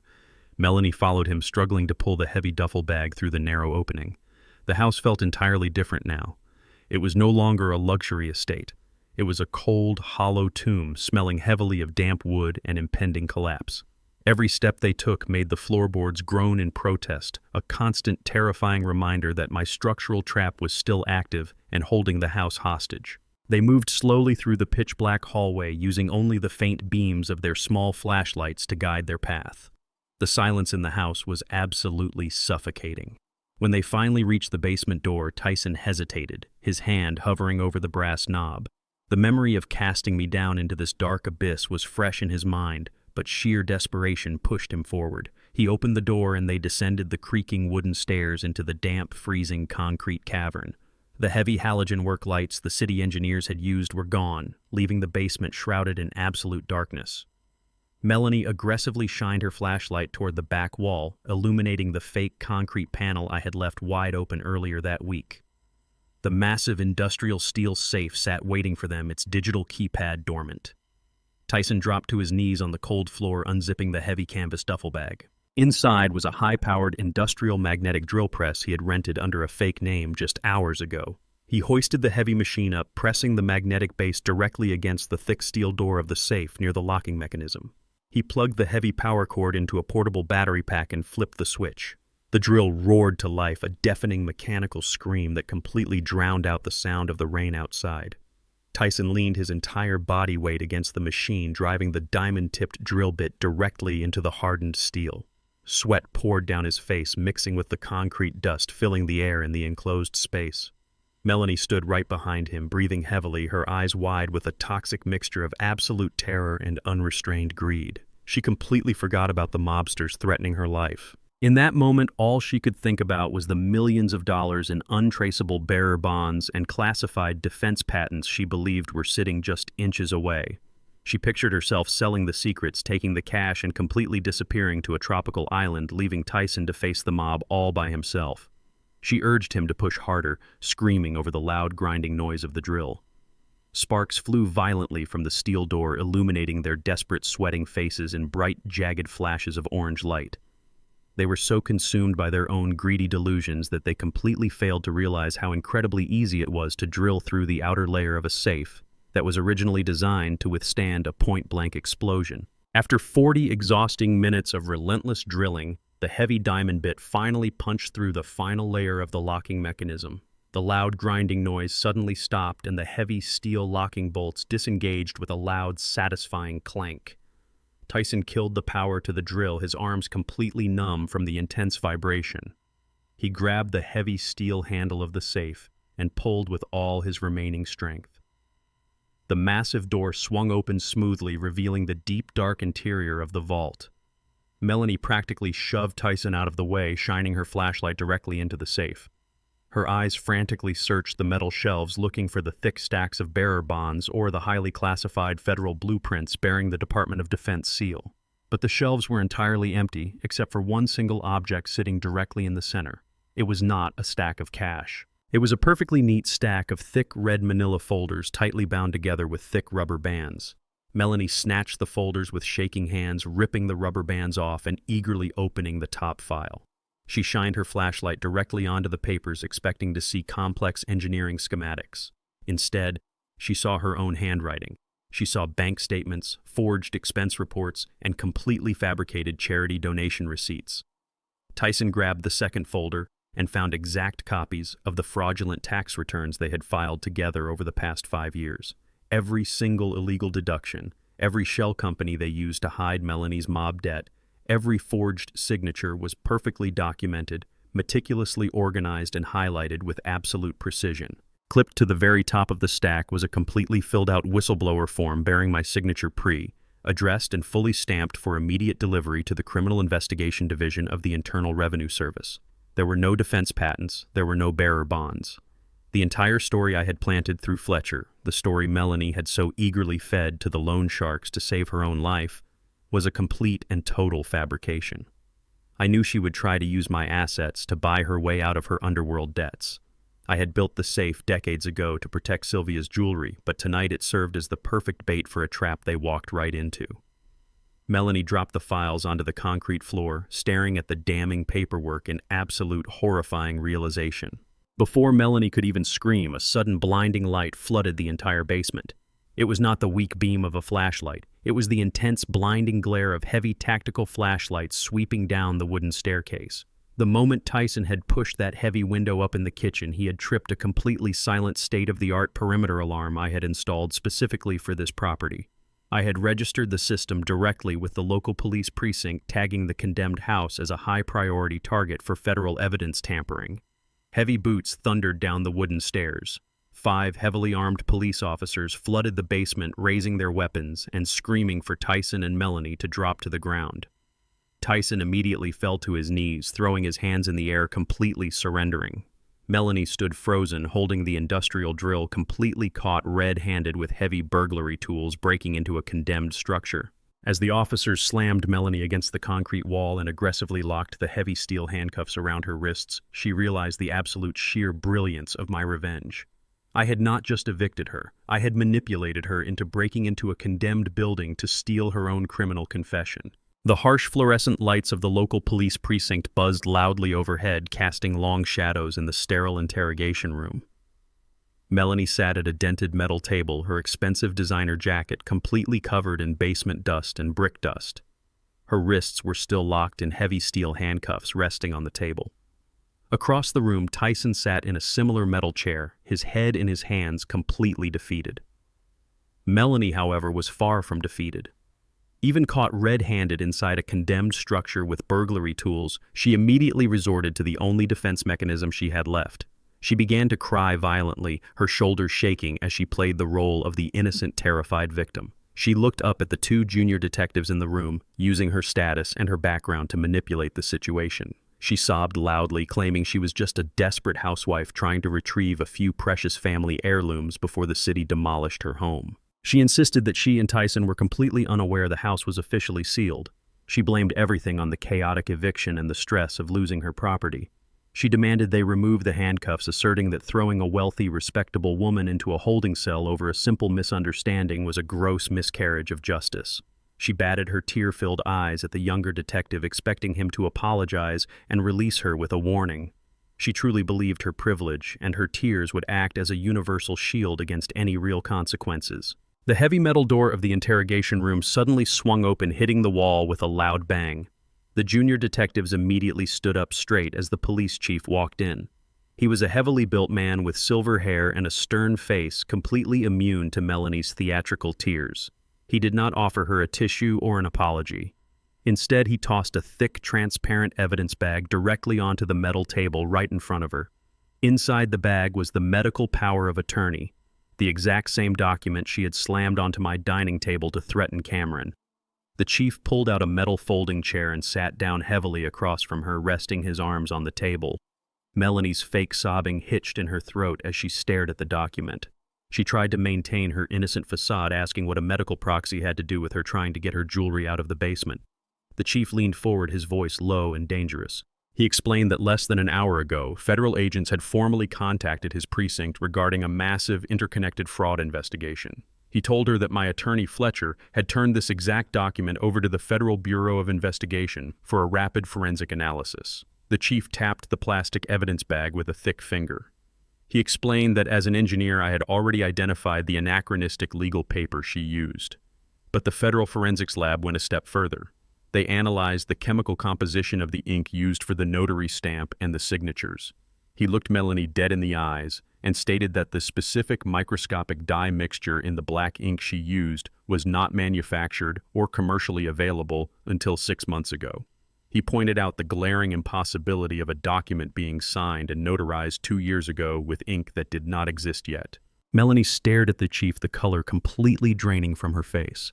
Her entire carefully constructed reality was collapsing around her in real time. The chief did not stop there. He opened a thin gray folder and began listing her charges with mechanical precision. He informed her that breaking the police seal on a condemned structure and using industrial tools to breach a safe constituted felony, breaking and entering and possession of burglary tools. He pointed to the forged medical proxy, stating that attempting to use a fabricated legal document to falsely imprison an elderly man carried severe state charges of felony forgery and attempted extortion. He then leaned back and delivered the final crushing blow. He mentioned the fraudulent wire transfer Kiara had attempted earlier that week. He revealed that federal investigators had already seized the bank records and found multiple digital communications linking Melanie directly to the offshore shell company. He told her she was now officially implicated in a massive federal wire fraud conspiracy. The chief closed the gray folder and looked at her with absolute disgust. He stated that she was not going home tonight.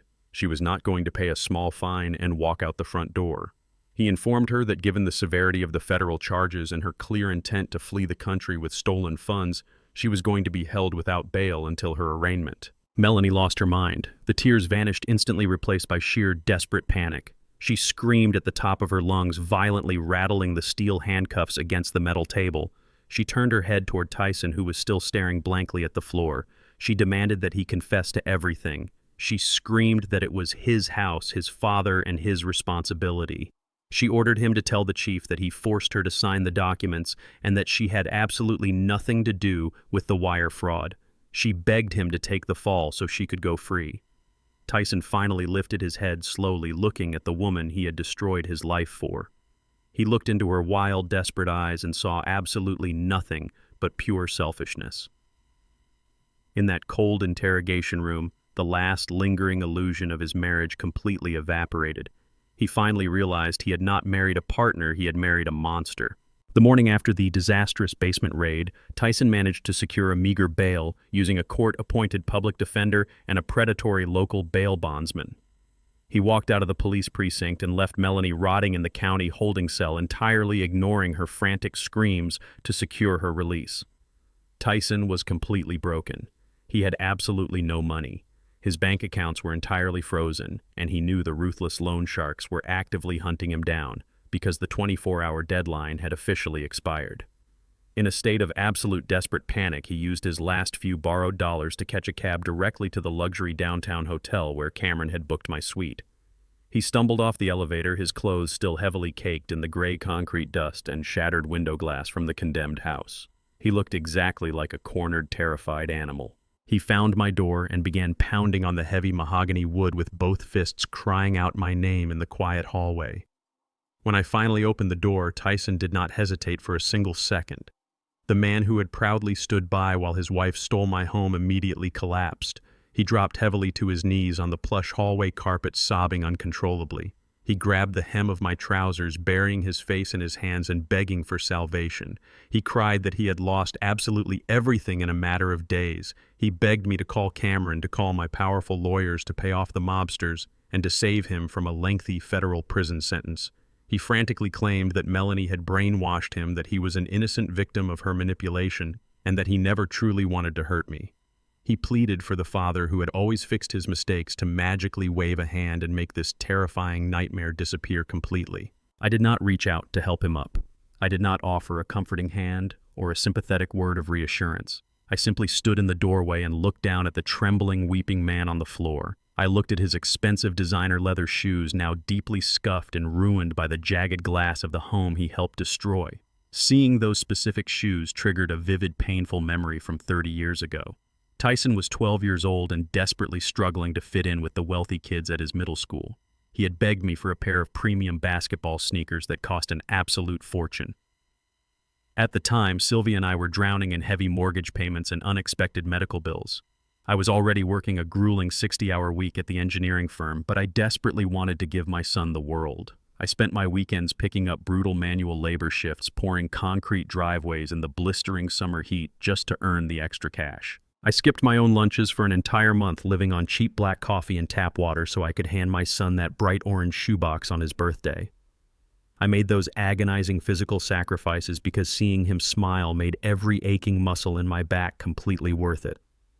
I spent my entire adult life acting as his shield, absorbing the pain and the friction of the real world so he could walk comfortably. But looking at him now, I realized my unconditional protection had created a man completely devoid of a spine or a moral center. I looked at him and remembered the exact posture he held just a few days ago, when Melanie was violently swiping my clothes off the bedroom hangers and screaming that I was being banished to the dark, damp basement. Tyson stood safely in the hallway. He wore his expensive adult leather shoes, and he stared down at the floorboards, completely ignoring my humiliation. He had watched the man who broke his own back to build his life get treated like human garbage, and he did absolutely nothing to stop it. The boy I had starved for had allowed me to be thrown away simply because it was easier than standing up to his vicious, greedy wife. I held my hand up, silencing his pathetic, frantic sobbing. The quiet luxury of the hotel hallway amplified the absolute gravity of my calm, steady voice. I told him to stop blaming Melanie for the choices he made with his own free will. I explained that a manipulator can only control a person who willingly surrenders their own moral compass for personal convenience. I stepped forward slightly, forcing him to lift his head and look directly into my eyes. I did not ask him about the forged medical documents or the fraudulent tax returns the police found inside my safe. I did not ask him about the violent mobsters currently hunting him down or the broken window at the condemned property. I asked him the only question that truly mattered to me. I looked at my broken son and asked him why he looked away when she threw my things out. I asked him how he could stand in that hallway and stare at the floor while his father, the man who built the roof over his head, was discarded like a piece of worthless trash. The question hit Tyson like a physical blow to the chest. He opened his mouth to speak, but absolutely no words came out. He stammered, choking violently on his own tears, desperately trying to formulate a pathetic excuse about being scared, intimidated, or confused by the situation. But he knew there was no valid excuse.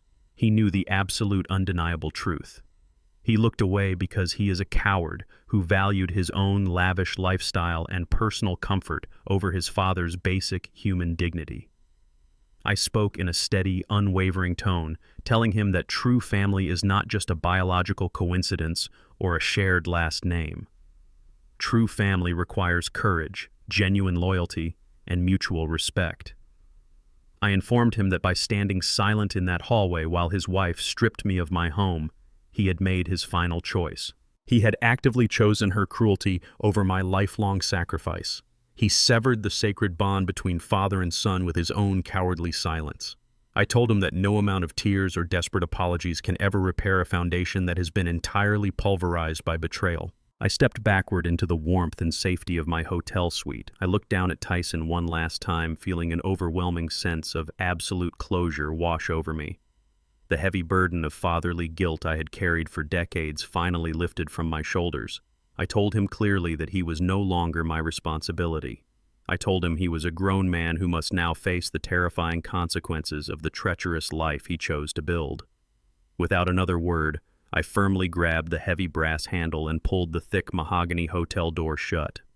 The door closed with a solid, definitive thud, completely cutting off the pathetic sound of his frantic pleading. I engaged the heavy deadbolt, locking it with a sharp, final metallic click. Outside in the empty, brightly lit hallway, Tyson was left completely alone. He had absolutely no money, no wife, no home, and no family to save him from the storm he created. He collapsed entirely against the locked door, weeping uncontrollably as he finally realized he had permanently lost the only person in the world who ever truly loved him. The criminal trial arrived 6 months later, bringing a heavy, overcast sky that perfectly matched the grim atmosphere inside the county courthouse. Those 6 months had been filled with grueling depositions, federal investigations, and a mountain of undeniable physical evidence that completely crushed any hope of a legal defense for the people who had tried to destroy me. I sat in the front row of the gallery wearing my tailored charcoal suit, watching as the heavy wooden doors swung open. They were led into the courtroom by armed bailiffs, and the sight of them was genuinely shocking. The arrogant high society elite facade they had weaponized against me was entirely gone. Melanie was no longer wearing her expensive designer gowns or flashing her perfectly manicured nails. She wore a dull, shapeless gray county jail uniform, her hair completely unkempt and her face deeply lined with sheer exhaustion. The weeks spent in a holding cell, unable to secure bail, had aged her a decade. Tyson and Kiara walked closely behind her, wearing cheap, ill-fitting suits they had likely borrowed from public defenders. They looked completely broken. Their shoulders were slumped, their eyes locked firmly onto the scuffed linoleum floor, terrified to look up at the gallery or the judge. They were completely impoverished, stripped of their stolen wealth, their luxury cars, and their false prestige. The heavy chains around Melanie's wrists clinked loudly in the silent courtroom, a harsh metallic sound that echoed off the high ceilings. They stood before the elevated wooden bench of the presiding judge looking exactly like what they truly were. They were petty, desperate criminals who had gambled their entire lives on their ability to abuse an old man, and they had lost absolutely everything in the process. The prosecutor formally called me to the witness stand. I stood up, buttoned my suit jacket, and walked past the defense table without offering them a single glance.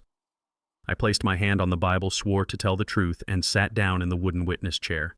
The courtroom was absolutely silent, waiting for the emotionally devastated elderly victim to break down and weep over the betrayal of his family. But I did not shed a single tear.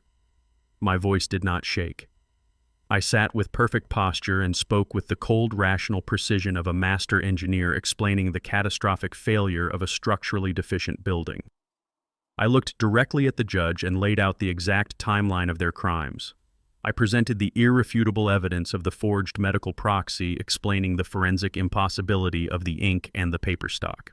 I detailed the exact moment Melanie shoved me into the damp basement and threatened to lock me in a state asylum. I broke down Kiara's complex wire fraud scheme, explaining exactly how she had stolen my social security number to create a fraudulent shell company to hide the lake house funds. I spoke about Tyson's cowardly complicity, how he stood by and allowed his wife to systematically dismantle his father's life for financial gain. I did not use angry adjectives or raise my voice. I simply handed the court a flawless, unbreakable chain of physical evidence, digital footprints, and recorded security footage. The defense attorneys tried to cross-examine me, attempting to paint me as a vindictive father who had set a malicious trap. But I calmly swatted away their weak arguments with hard technical facts. I reminded the court that I did not force Kiara to forge my signature at the bank. I did not force Melanie to buy illegal notary stamps or borrow money from violent mobsters. I did not force them to break into a condemned building in the middle of the night with an industrial drill. I merely stepped out of their way and allowed their own boundless greed to become the gravity that pulled their entire structure down. Sitting on that stand, I looked at Tyson and Kiara, not as my children, but as strangers who had completely failed the basic test of human decency. My clinical emotional detachment was far more devastating to them than any screaming match could ever be. They realized in that cold courtroom that they were officially nothing to me. The judge had heard absolutely enough. He looked down from his elevated bench with an expression of profound disgust. He adjusted his microphone and addressed the courtroom, stating that in his decades on the bench, he had rarely seen a case of elder abuse and financial fraud so brazenly cruel and calculating. He turned his harsh gaze directly onto Melanie, identifying her as the primary architect of the extortion and forgery. He stated that her willingness to lock an innocent man in a psychiatric ward simply to steal his real estate demonstrated a complete and total lack of human empathy. He did not offer her an ounce of leniency. The judge struck his sounding block and sentenced Melanie to 5 years in a state penitentiary without the possibility of early parole. Melanie collapsed into her chair, letting out a hollow, agonizing wail as the reality of a concrete prison cell finally hit her. The judge then turned his attention to Tyson and Kiara. He noted their plea deals and their secondary roles in the physical break-in, but he completely stripped away their futures. He sentenced both of them to 5 years of heavy supervised probation, including hundreds of hours of manual community service. But the true punishment was the professional execution he delivered next. With a single stroke of his pen, the judge signed the federal orders permanently revoking Kiara's financial advisory licenses and Tyson's commercial real estate certifications. He declared them legally unfit to ever handle corporate assets or manage client portfolios ever again. They were instantly reduced to convicted felons with absolutely no professional standing, unable to ever return to the lucrative careers they had built their entire identities around. They would spend the rest of their lives working minimum wage jobs trying to pay off the massive legal debts they had accumulated. The heavy wooden gavel fell for the final time, producing a loud, sharp crack that signaled the absolute end of their reign of terror. Armed bailiffs immediately grabbed Melanie by the arms, lifting her from her chair and dragging her out the side door toward the holding transport vehicles. Tyson and Kiara walked slowly out the back of the courtroom, their heads hung low, stepping out into the harsh reality of their ruined lives. I stepped down from the witness stand, feeling a profound sense of lightness in my chest. The justice system had done its job perfectly. But as I walked out of the courthouse and saw Cameron waiting for me by his black town car, I knew the war was not entirely over. The federal government had handled the criminal charges, but there was still one massive financial loose end left dangling. Kiara had fraudulently sold the physical structure of the lake house to a massive real estate development firm before her accounts were frozen. I looked at Cameron and nodded. It was time to spring the final ultimate trap on the corporate buyers. The dust from the criminal trial had barely settled when the final dormant trap of my grand design began to spring. Kiara had foolishly believed that successfully selling the physical lake house to a massive commercial real estate development firm before her accounts were frozen meant she had cleanly washed her hands of the property. The firm had grand ambitions. They had purchased the sprawling lakeside acreage with the explicit intention of completely leveling the modest house I never lived in to build an exclusive multi-million-dollar luxury wellness resort. On a crisp Tuesday morning, a fleet of heavy yellow bulldozers and excavators lined the perimeter of the pristine property. Surveyors drove wooden stakes into the soft earth, mapping out the foundations for luxury cabanas and a massive infinity pool that would overlook the water. The site manager stood on the wooden deck holding a steaming cup of coffee, unrolling massive, glossy blueprints. They were exactly 1 hour away from swinging the wrecking ball into the roof of the house. The firm had expedited the purchase, transferring the cash to Kiara's shell company with record speed to secure the prime lakeside location before any competitors could outbid them. The corporate executives had already printed glossy brochures advertising private boat docks and exclusive waterfront dining. They were so eager to break ground that they completely rushed their due diligence, trusting the fraudulent paperwork Kiara had so meticulously forged. They thought they possessed an airtight deed, a clean title, and absolute authority over the land they had purchased from my deceitful daughter. They were completely unaware that the ground they stood on was about to become the most expensive, worthless patch of dirt in the entire state. Before the first bulldozer engine could even start, Cameron and I walked into the sleek, glass-walled downtown headquarters of the real estate development firm. We did not bring a large legal team. We simply brought a single leather briefcase. We were escorted into a high-level conference room where the firm's senior partners and their lead corporate attorney sat waiting, looking highly annoyed by our unannounced arrival. The lead attorney, a sharp man with an expensive tie, asked us to make it quick, stating they were breaking ground on their new luxury resort as we spoke. Cameron sat back in his chair, offering a cold, predatory smile, and gestured for me to take the floor. I opened my leather briefcase and slid a single thick blue folder across the polished glass table. I calmly advised them to halt their demolition crews immediately unless they wanted to build a luxury waterfront resort without a single drop of water. The lead attorney scoffed, pulling the folder toward him. I explained the fundamental flaw in their hasty purchase. I told them that my brilliant daughter had indeed sold them the physical house and the exact square footage of the land it sat on. But as a structural engineer who routinely dealt with complex municipal zoning, I never acquire a property without completely securing the geographical infrastructure that supports it. 3 years ago, when Cameron originally purchased the property for me, I had legally separated the physical land parcel from the riparian rights. I created a completely separate holding company, an invisible corporate entity that exclusively owned the mechanical dam at the southern edge of the property and the absolute legal rights to the water level of the entire private lake.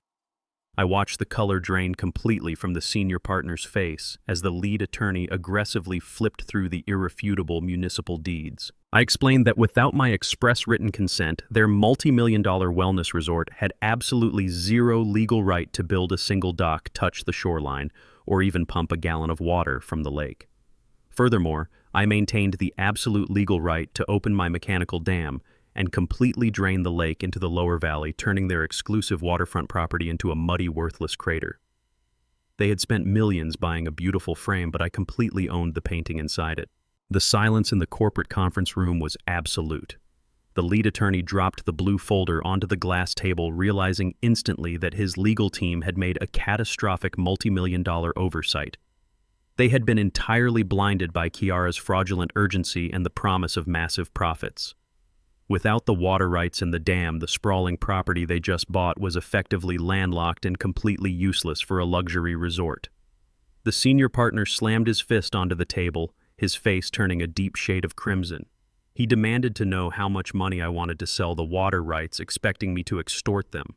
I looked at him with absolute calm and told him the water rights were strictly not for sale at any price. I explained that I intended to donate the entire lake to a local wildlife conservation trust, permanently protecting the land from any commercial development. The executives were completely cornered. They had poured millions into buying the land and millions more into architectural planning and marketing, all based on a fraudulent contract signed by my daughter. The senior partner turned his unrestrained fury entirely toward the people who had actually stolen his money. He ordered his lead attorney to immediately draft the most aggressive civil lawsuit in the history of the firm. He instructed them to bypass the criminal courts and go directly for the throats of Kiara and Melanie. Because Melanie had actively conspired with Kiara to secure bridge loans using the fraudulent lake house contracts as leverage, the firm named her as a primary co-conspirator.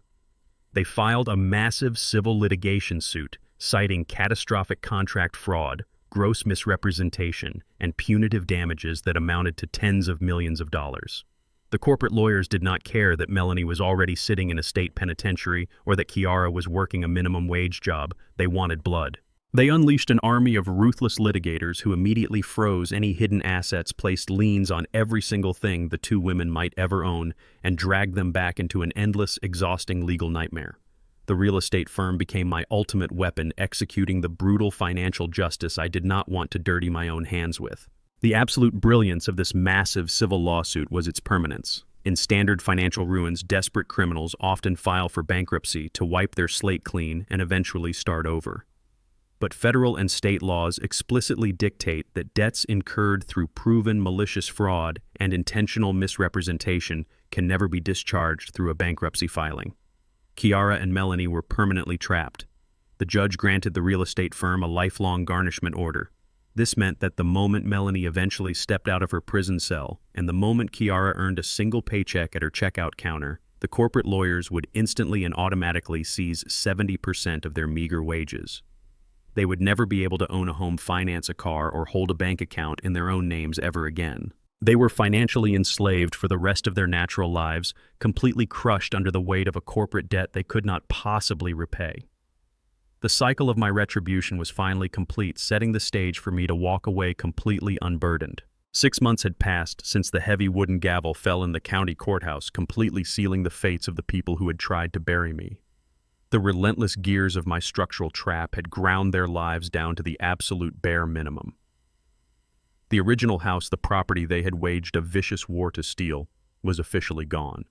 The city demolition crews had arrived just weeks after the trial, tearing down the compromised wooden framing and smashing the concrete foundation I had poured decades ago. They hauled away the debris, leaving behind nothing but a flat, empty dirt lot. On a freezing Tuesday morning, a battered delivery truck rattled down that familiar suburban street. Tyson sat behind the steering wheel wearing a cheap polyester uniform, bearing the logo of a discount logistics company. He looked exhausted, his face deeply lined and his eyes hollow. He hit the brakes, pulling the heavy truck to the side of the road right in front of the empty lot. He put the engine in the park and just stared through the dirty windshield. There was absolutely nothing left. No grand oak door, no sweeping driveway, no basement where he had allowed his wife to banish his father. It was just a patch of cold, brown earth. He rested his forehead against the cold steering wheel, the brutal reality of his existence crushing the breath out of his lungs. He was earning a minimum wage, completely drowning in legal fees, and permanently barred from his lucrative real estate career. He had traded his family and his future for a house that no longer existed and a woman who was sitting in a prison cell. A loud, angry horn blared from the street behind him. Tyson flinched, shifting the truck back into gear and slowly driving away from the ghost of his past. Across the city, Kiara was experiencing her own custom-designed purgatory. She stood under the harsh, flickering fluorescent lights of a massive discount supermarket wearing a highly unflattering green uniform apron. Her feet ached intensely from standing on the hard linoleum floor for 8 hours straight. Her flawless manicures and tailored designer suits were long gone, replaced by cracked skin and pure exhaustion. She rhythmically dragged items across the barcode scanner, the loud, monotonous beep echoing endlessly in her ears. She was legally forbidden from stepping foot inside any financial institution or handling corporate assets ever again. This checkout lane was the only job she could secure as a convicted felon. She grabbed a box of expensive imported tea, sliding it across the glass scanner. She looked up to hand the receipt to the customer, and her heart completely stopped. Standing on the other side of the register holding an expensive leather handbag was one of her former junior partners from the venture capital firm. The woman wore a stunning tailored suit, the exact kind Kiara used to buy without looking at the price tag. The former colleague stared at Kiara, her eyes widening in absolute shock as she recognized the disgraced wealth manager bagging her groceries. For a split second, Kiara wanted the linoleum floor to open up and swallow her whole. The colleague did not say a word of comfort. She offered a tight, pitying smile, dropped a few dollar bills into the charity donation box on the counter, and walked away without breaking eye contact. Kiara stood frozen, her face burning with a profound, agonizing humiliation. She looked down at her own hands, realizing the absolute permanence of her punishment. Every single Friday, when she received her meager paycheck, the corporate lawyers representing the real estate firm automatically seized 70% of her earnings to pay down the massive civil fraud judgment. She was working herself to the bone just to hand her money over to the billionaires she had tried to cheat. She was trapped in a financial prison without bars, permanently enslaved by her own boundless greed. While they lived their nightmares, I sat in the quiet, sunlit living room of my luxury temporary apartment, sorting through my morning mail. The chaos and the noise they had brought into my life were entirely gone, replaced by a profound, deep stillness. I sifted through the standard envelopes until I paused at a thick gray letter. The top left corner bore the official black ink stamp of the state penitentiary. The handwriting was erratic and desperate, but I recognized it instantly. It was from Melanie. I walked over to the marble kitchen counter and sliced the envelope open with a silver letter opener. I pulled out 3 pages of lined notebook paper completely covered in cramped, frantic handwriting. I unfolded the pages and read the very first line. She wrote that she was so incredibly sorry that the prison conditions were destroying her health, and that she begged me to find it in my heart to forgive her and send commissary money. She claimed she had found religion and realized the error of her ways. She was doing exactly what she always did, trying to manipulate the nearest available resource to save herself from the consequences of her own actions. I did not feel a sudden surge of anger or a lingering desire for vengeance. I felt absolutely nothing. The emotional tether that once connected me to the pain they caused had been entirely severed. I did not read the second line. I did not read the second page. I walked across the room to the heavy-duty industrial paper shredder sitting near my desk. I turned the power switch on, listening to the sharp, grinding hum of the steel blades. I held the 3 pages of her desperate apologies directly over the slot and let go. The machine instantly pulled the paper down, shredding her lies into thousands of meaningless tiny ribbons. I turned the machine off and dropped the empty envelope into the trash can. She was erased. I walked into the master bedroom where my heavy leather suitcase sat open on the neatly made bed. I had already packed my tailored suits, my engineering notebooks, and the framed photograph of Sylvia. I zipped the heavy bag closed, feeling a genuine surge of anticipation for the first time in years. There was absolutely nothing left for me in this city. The structures I had built here had all been torn down, and the people I had built them for had completely proven themselves unworthy of the foundation. I picked up my suitcase and looked around the spotless, empty room one last time. I walked out the front door, leaving the keys on the counter. Cameron was waiting for me at the private airfield. It was time to finally leave the past behind and build something entirely new. The flight on Cameron's private jet was quiet and incredibly smooth, serving as the perfect transition from the wreckage of my past into the promise of a completely new chapter. When we finally landed and drove through the heavy wrought iron private gates of Cameron's newly acquired property, the sheer breathtaking beauty of the place demanded my complete attention. We walked through the grand entryway and stepped directly out onto the expansive cedar balcony of a stunning modern estate. It was an absolute architectural masterpiece composed of seamless glass and dark steel perfectly integrated into the surrounding ancient forest. The balcony overlooked a massive, serene lake. The water was crystal clear and perfectly still, reflecting the brilliant blue of the late afternoon sky, completely untouched by the noise, the smog, and the toxic greed of the city we had permanently left behind. This was the real lake house. It was not the fraudulent financial scheme Kiara had aggressively concocted, but a genuine sanctuary Cameron had secured specifically for our peace of mind. The crisp, clean air filled my lungs, carrying the rich scent of pine needles and fresh, deep water. For the first time in years, the heavy, invisible armor I had been forced to wear every single day finally fell away.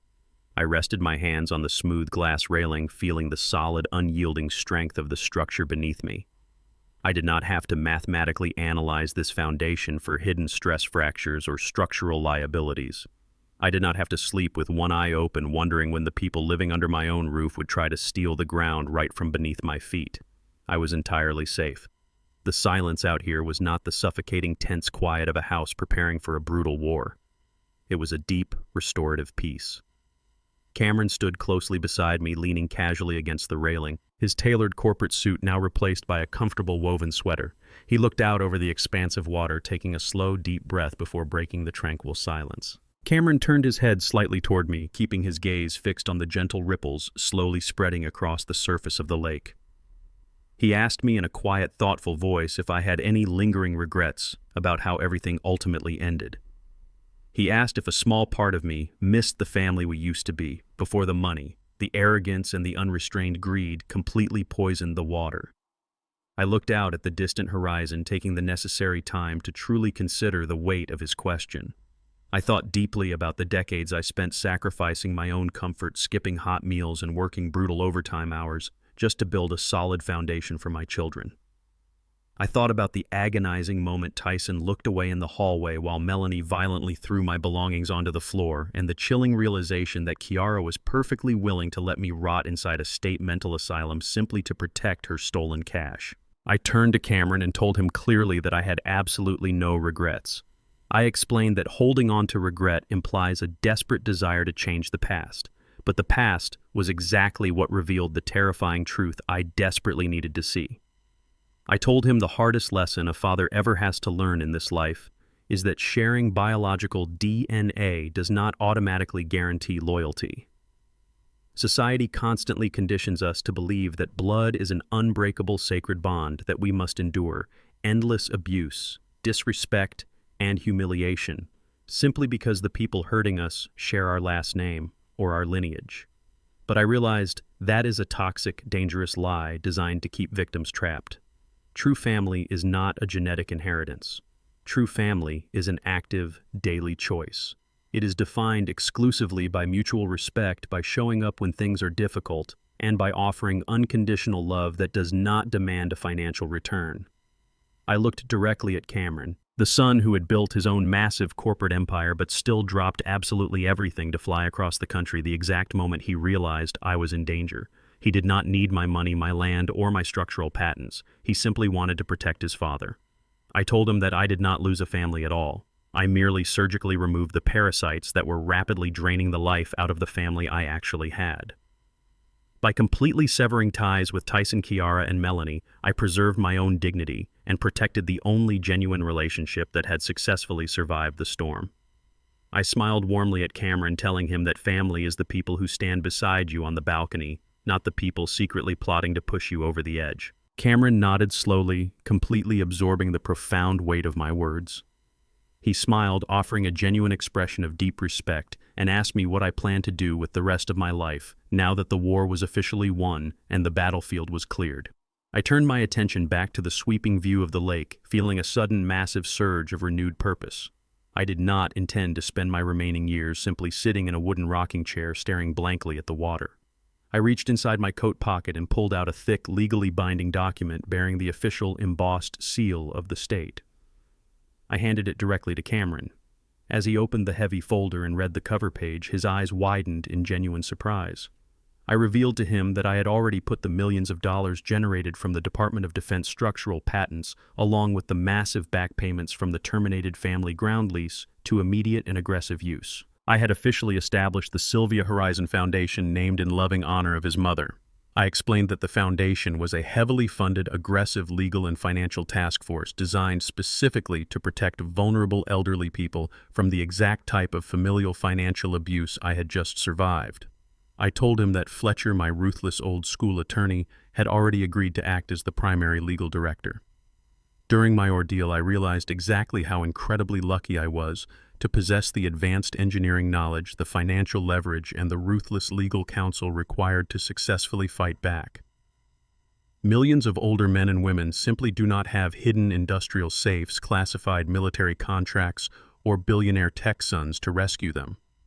They are quietly pushed into damp basements, legally stripped of their lifelong assets, and locked away in substandard care facilities by the greedy children they sacrifice their entire lives to raise. My foundation would provide elite pro bono legal representation, highly specialized forensic accounting, and immediate protective housing for those helpless victims. I told Cameron that I was going to use every single day of my remaining years to actively hunt down the predators who hide behind the wholesome illusion of family caregiving. I was going to legally dismantle their fraudulent schemes with the exact same cold, ruthless precision I used to completely destroy Melanie's empire.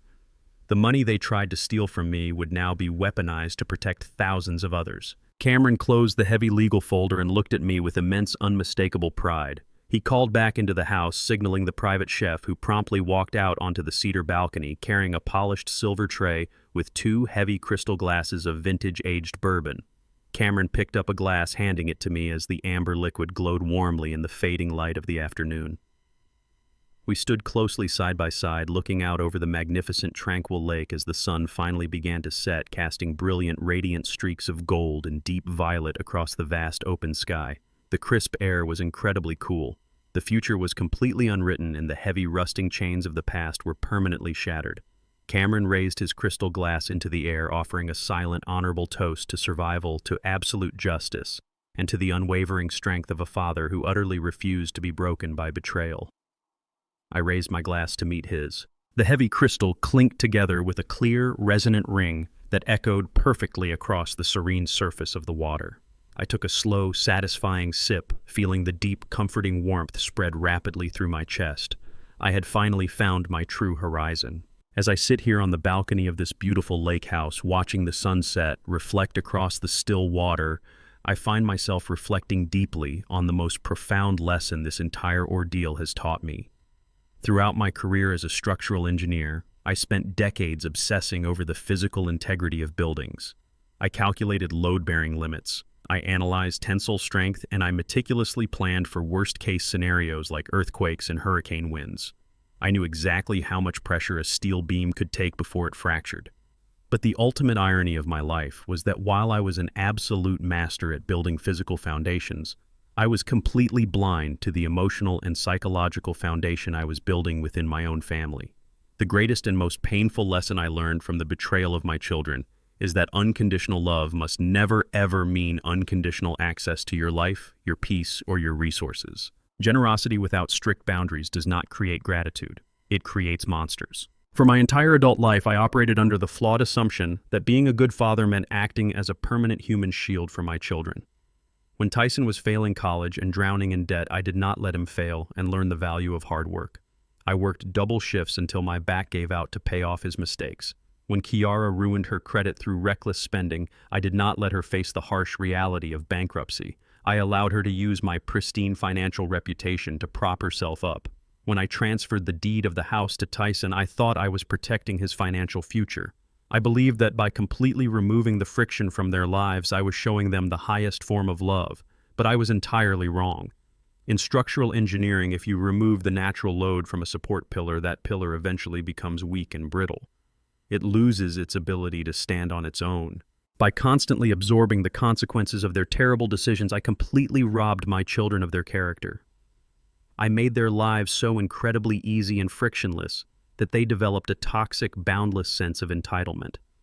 They stopped seeing me as a father, a human being who bled and sweated for them, and started seeing me as nothing more than a bottomless resource. I became a utility to them, and just like an old furnace or a rusted pipe, they felt completely justified in tossing me into a dark basement the moment they thought they no longer needed me. The most dangerous trap any parent or grandparent can fall into is the weaponization of parental guilt. Society constantly conditions older generations to believe that we must endlessly sacrifice our own dignity for the sake of keeping the family together. We are told to turn the other cheek, to forgive the unforgivable, and to endure blatant disrespect simply because the people hurting us share our biological DNA. Melanie Tyson and Kiara relied entirely on that exact societal conditioning. They truly believed I would just sit in the basement and take their abuse because I was an old man who loved his family too much to fight back. They thought my silence was submission. They assumed my age equated to weakness. But sitting in that cold, damp, concrete room, I finally realized that allowing them to abuse me was not an act of love, it was an act of self-destruction. You cannot protect someone from the consequences of their own toxic behavior without eventually destroying yourself in the process. Setting a firm boundary, even if it means permanently cutting off your own flesh and blood, is not an act of cruelty. It is the ultimate act of self-preservation and self-respect. If you are a parent or a grandparent currently being drained by entitled children or manipulative relatives, you must understand that your life and your assets belong entirely to you. You do not owe your adult children your retirement savings, your home, or your mental health.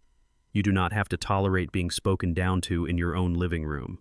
You do not have to accept the bare minimum of human decency from the people you sacrificed your youth to raise.